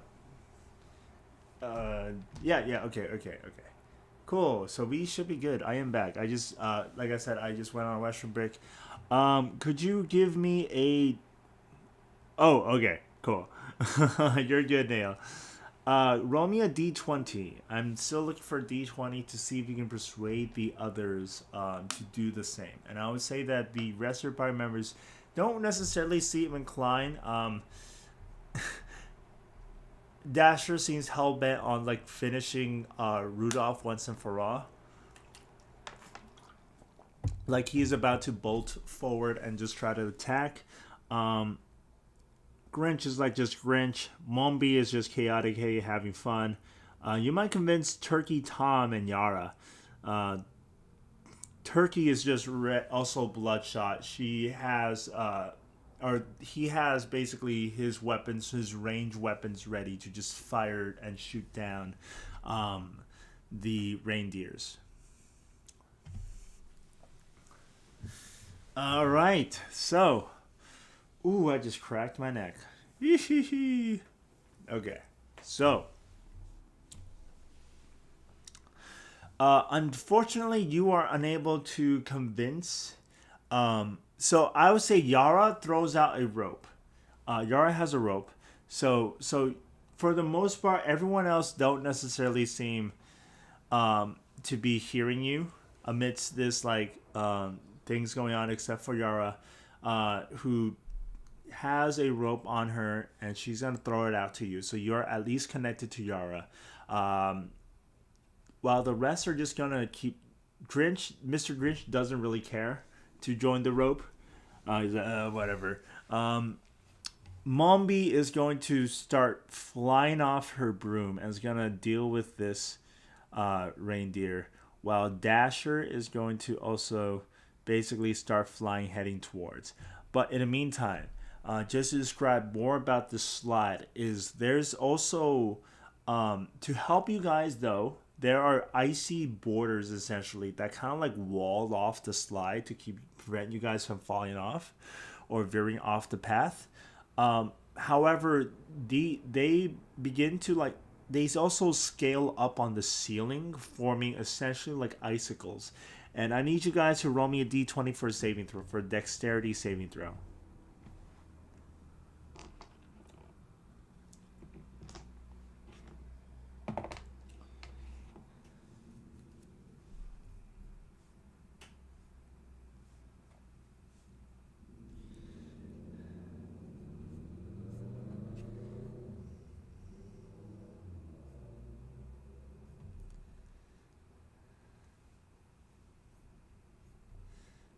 All right, cool. So I'm going to take the 15 for initiative before I forget. Okay, so Dasher is going to go first. Dasher is going to basically attack Rudolph. And you're basically right afterwards. After Dasher's going to go first, Comet is going to try to attack. Actually, Prancer will join, but so Comet is going to try to attack you. So Dasher misses first attack. Second attack is a hit onto Rudolph as he flies out and just takes out his antler blade with sheer ferocity. Just slashes once, misses, slashes again, nicking onto his shoulder Rudolph, dealing good enough damage, I would say. Yep. As predicted, a decent amount of damage onto Rudolph. That is the end of Dasher's turn, since that is his double attack. Comet is going to try to attack you. So that is going to be a hit. So, as you guys are sliding, Comet basically shots forward and hits you. You are going to take a lot of damage actually, because this is a ram spear combo. So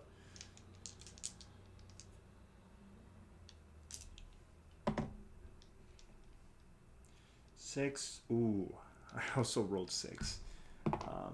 9. Okay. 5 and 4. So that is total of 18 points of damage, and you are now roll me a d20 for a saving throw. So that is a total of 18 points of damage. I'm waiting on a DC 13 saving throw, as essentially Comet just lowered his horns and jets into your midriff and is trying to essentially pin you down, knock you prone.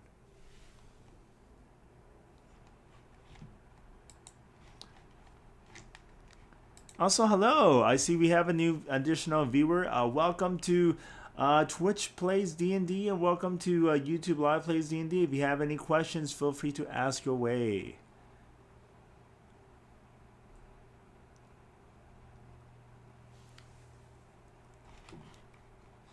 But I am waiting on a D20 saving throw. In the meantime, I will roll for Mombi, who is chaotically in her own space of just doing her own things.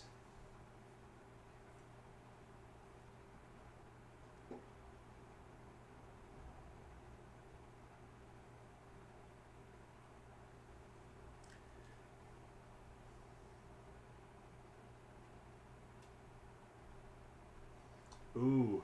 So, eesh. I nearly just dropped my laptop. Perfect. She is going to launch herself. I'll take the 15. The 15 is a success, so you're not prone. That is a good thing. You took a lot of damage. So you are 24. Let me check your health real quick. So you are currently at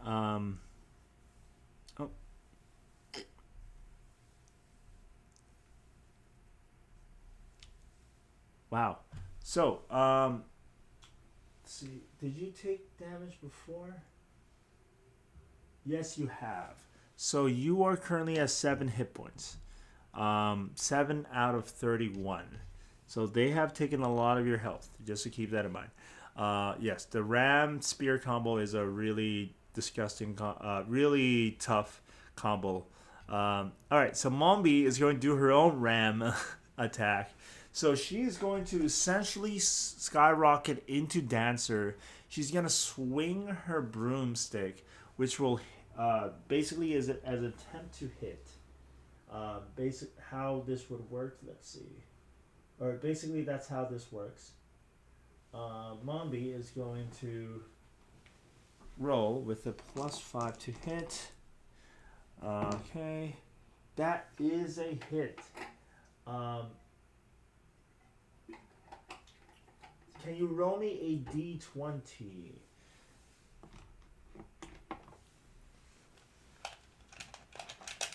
So, that is a 5 to hit. So that is a 5 points of damage into Dancer. I'm looking for another D20.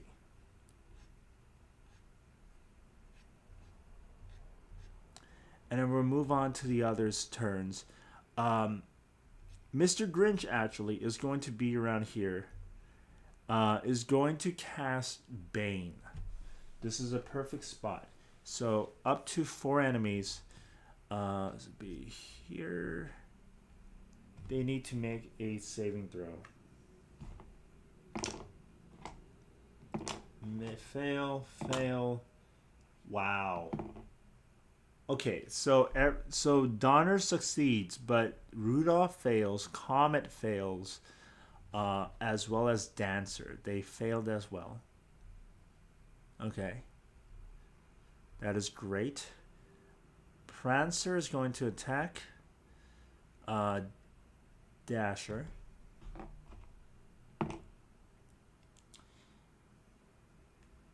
Okay, so Grinch is going to use Silvery Bards.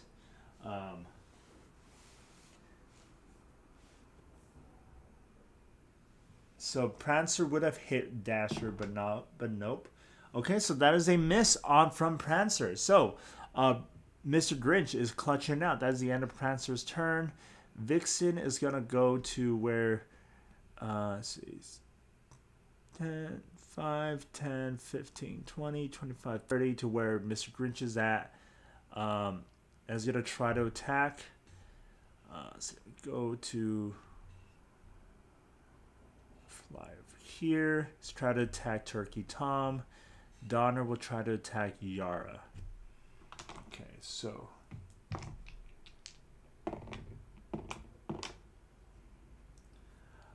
two of them will hit Tom and Yara. So each of them will take their own source of damage. As these reindeers fly out, into like each of your allies, and they are just willing to do combat onto each of them. So Turkey Tom has taken damage as this reindeer Blitzen blitzes into Turkey Tom. Didn't do the attack since it was not in the straight line, or the combo since it was not in straight line. But Turkey Tom has taken a total of 7 points of damage. Yara has taken an additional 8 half to 4. All right, so that is the end of their turn. Cool. Yara is going to double attack. So if you can roll me a d20, friends, that will help me a lot. So 13, that is going to hit. So Yara's just going to do her own thing of just slicing onto her foes. Okay. So that is 9 points of damage on the first one. I am looking on for another to hit. Turkey Tom takes out. He has his crossbow. Is going to with turkey feathers on the arrow is going to launch. Sorry, not a crossbow, a longbow. I keep mixing both. Feathers got to launch onto Blitzen. So let's see. 18 is gonna hit. Perfect. 8 points of damage. Donner is heavily damaged. Cool. Damage onto Blitzen.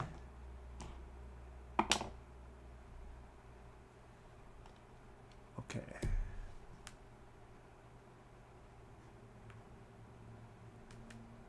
Cool. So Donner is severely damaged. He's almost done. Blitzen has taken some damage. That's the end of their turn. Okay. So, Jack Frost, it is your turn. What do you want to do? Currently, Comet is in front of you. You're face to face with this beast. Let me know what you think.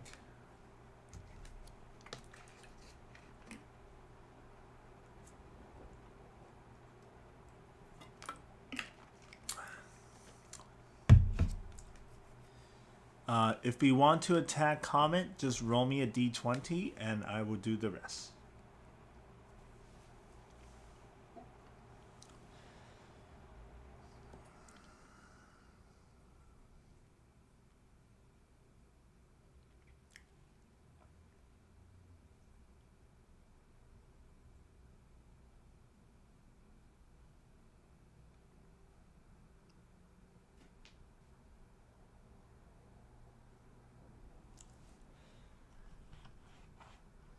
I will also do a default roll as well. Right? I'm gonna hold on to the roll if I don't see another. Sorry, was that? Oh no, that was not for the. 18 was, no, 18 was for another. Sorry, I was losing track. Cool. So it is now your turn, Jack Frost. You can attack Comet once again. Ooh, a nat 1. Unfortunately, you are unable to land a blow onto Comet.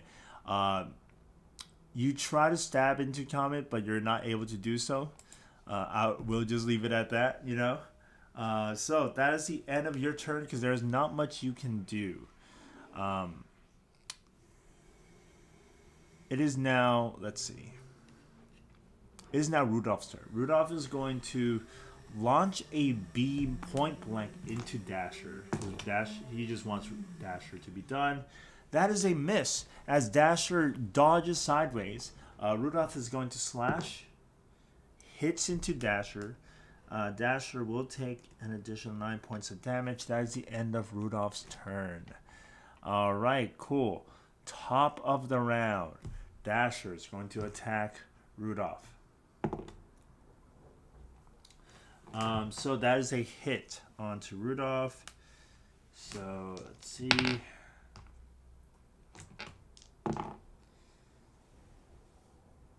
7 points of damage additional onto Rudolph. Rudolph is also damaged. Oh yes. So icicles begin to fall apart, falls towards you guys as you realize that this. So sorry. End of the next round, you guys continue to advance further into the slide, but you are also, so by like, it's essentially you guys are like almost halfway there. However, you're still engaging in warfare with each of the reindeers in your own way. Icicles fall. Some of them are damaging. Like Tom has taken a icicle that has fell onto the shoulders. Yara, people like Yara and yourself are immune. Dasher are able to basically dodge the icicles. Mombi is also more agile enough to dodge it. Grinch has taken a hit from the icicle. An icicle just stabs onto him. It's like, ow. And that is the end of the first round. The second round, Dasher has attacked Rudolph and has hit Rudolph. That is the end of Rudolph's turn. Cool.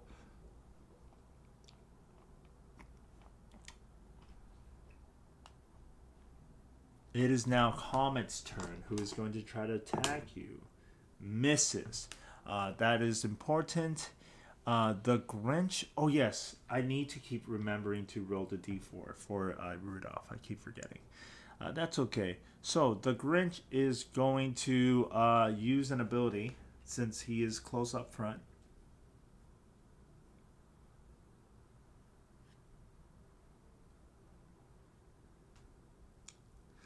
So the Grinch is going to use a bonus action.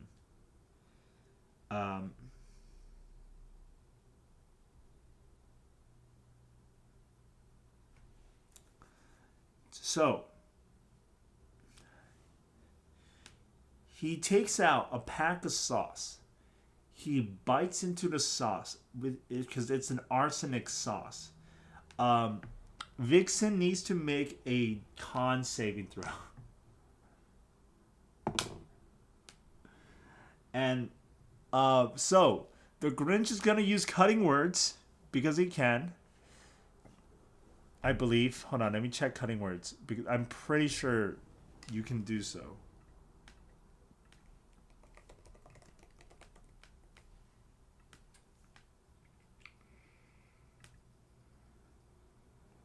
Because it's on every roll, right?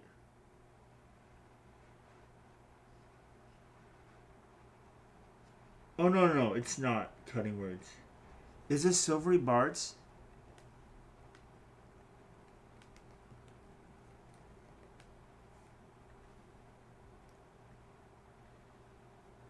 An ability check or a saving throw, right?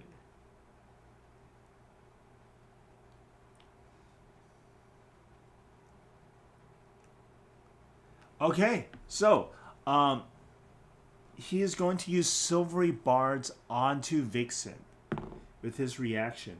That is a fail. So Vixen is going to take 3d8 poison damage from the Grinch's arsenic's breath. Okay, so I'm gonna take one. Can you guys roll me a d8 each? Since there's two of you, I'm going to take the 7. All right, 7, so that's 14.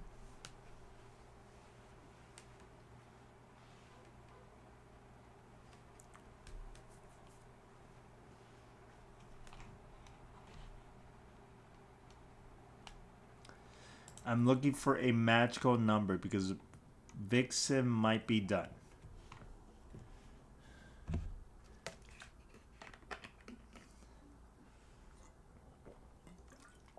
If not, Yuki can roll me another D8 as well.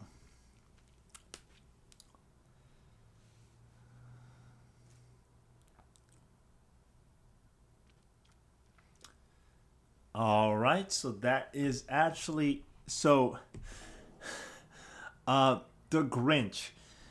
bellows a horrendously smelly stench from his breath right into the Vixen. And Vixen is no more as she shrieks, jolted, and just bolted to the side of the wall, breaking through. She is away off of the battlefield. So that is the end of the Grinch's turn.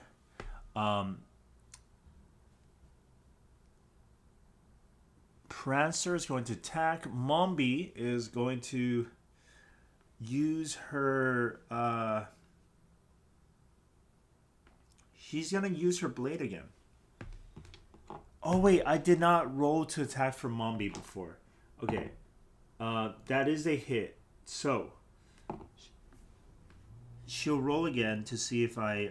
Okay.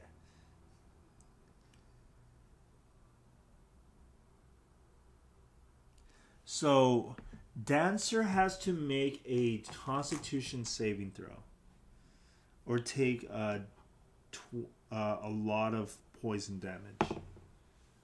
That is a fail. So, can you roll me, friends, a just give me 3d6 poison damage, and I'm gonna roll 2 more.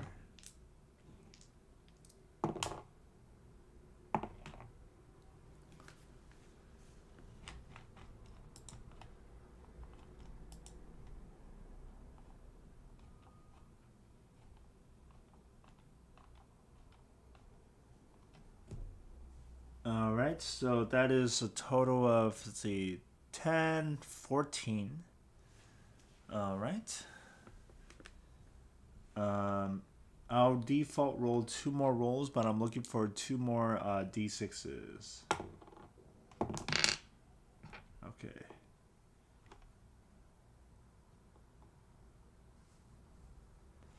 Alright, that is more than enough to finish off Dancer, I believe. Yep. Okay, so the poison, Mombi's poison dagger that she has.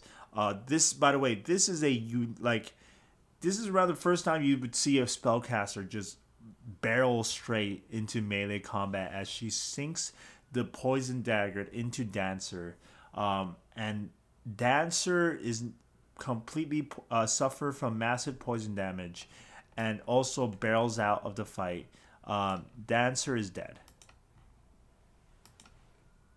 as he has been slain from poison dagger that he realized it is badly poisoned, completely just rendering him. It is now Mombi's turn again, who is going to firebolt Prancer this time. There you go.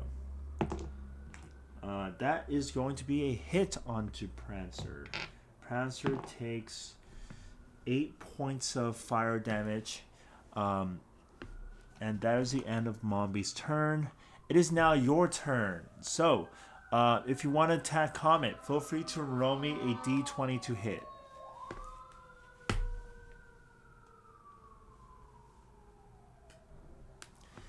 And friends, just to let you guys know, we will be ending very soon.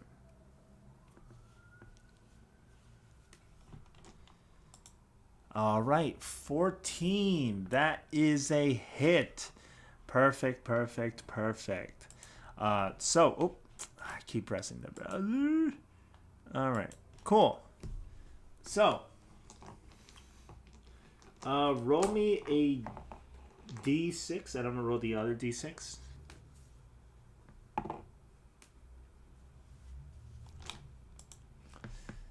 Alright. 7 points of damage. So, Comet, you recovering from the heavy blow that you suffer from Comet. You once again take out your shiv, stabs right into the back of Comet. Comet is also dead. The reindeers are all dropping like flies. That is great. Alright, that is the end of Comet's turn. Turkey, Tom, and Yara, they're going to attack as well. So Yara is going to attack into Donner. Roll me a d20 for the second attack of Yara. And I'm going to attack for Turkey Tom, who is also going to take down Blitzen. since Blitzen only had 1 health.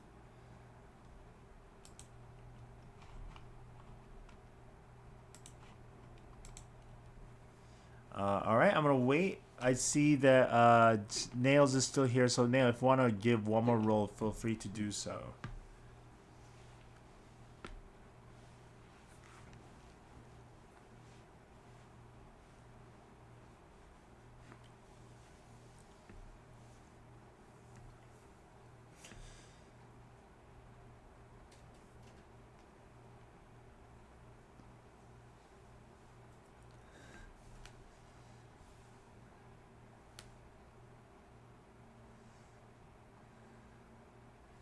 $16, perfect. So at this point in the juncture, once again, both Turkey Tom and Yara the Yeti, they're fighting off their respective reindeers each, right? Yara is able to, with her claws, deal the killing blow into Donner. Blitzen was Turkey Tom was having rush time with Blitzen, being damaged and all. But at one point, the juncture of the slide, there was an owlbear, a massive, this snowy polar owlbear that was basically trying to grab at you guys, almost like fishing for salmon, right? The turkey managed to basically fire an arrow into Blitzen and also basically rocket him into the grappling maw of the owlbear. As they both tunnel out of sight. So Blitzen is dead. Donner is also gone. At this point, it remains to be only Rudolph and Prancer left, as you guys are basically spiraling across the slide, eventually making to the final juncture. So roll me a d20, as I would say at this point, you and Yara and you guys are you're reaching the final leg, but you need to bring Dasher back, and you guys have a chance to essentially deal some finishing blows onto Rudolph. Rudolph is going to attack first because he's going to try to finish off Dasher, as he exclaims, "You'll never be the one. Santa always prefers me over you. And it's not because of my very bright nose, it's because you're incompetent as a leader, Dasher." Rudolph is going to miss the first attack. The second, he's going to miss twice. So much for big words. All right, so I'm looking for one more d20. And then I'll roll for Dasher as well. I'll take the 11. So unfortunately, it's a miss, as you guys basically are trading blow for blow, missing. You're helping Dasher and each of the squad members. You're kind of supporting each other, but they're also bracing themselves for the final point of the slide, where it is a ramp. I need a d20 dexterity check.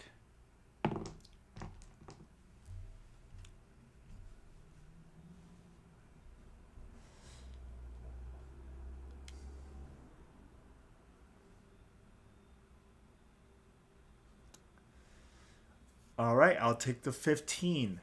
As all of you, with the exception of Rudolph, as well as the remaining Prancer, darts away, you guys launches yourself into, while you're unable to kill off Rudolph, you basically launch yourself into this wall of the forest, as planned, and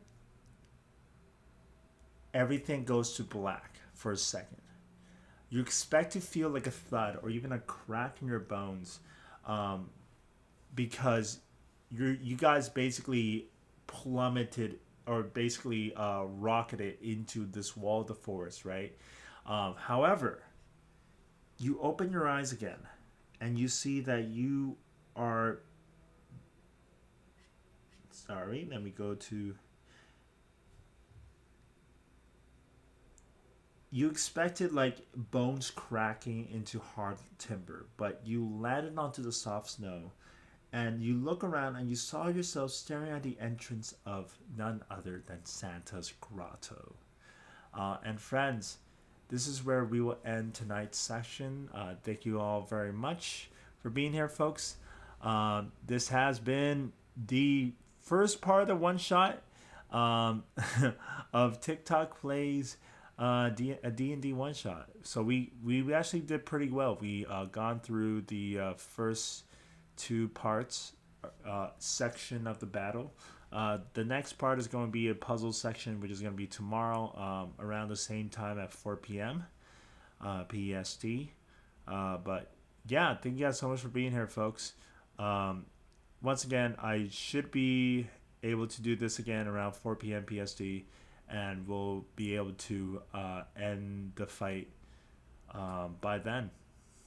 Let me know, guys. Hope you guys had fun. Let me know what you think. Obviously, I always appreciate feedback, especially since this is my first foray into Twitch and YouTube Live. But yeah, thank you guys so much for watching, and I'll hope to catch you guys tomorrow until we meet again, folks. Whew. Yeah, have a nice evening, y'all. I'll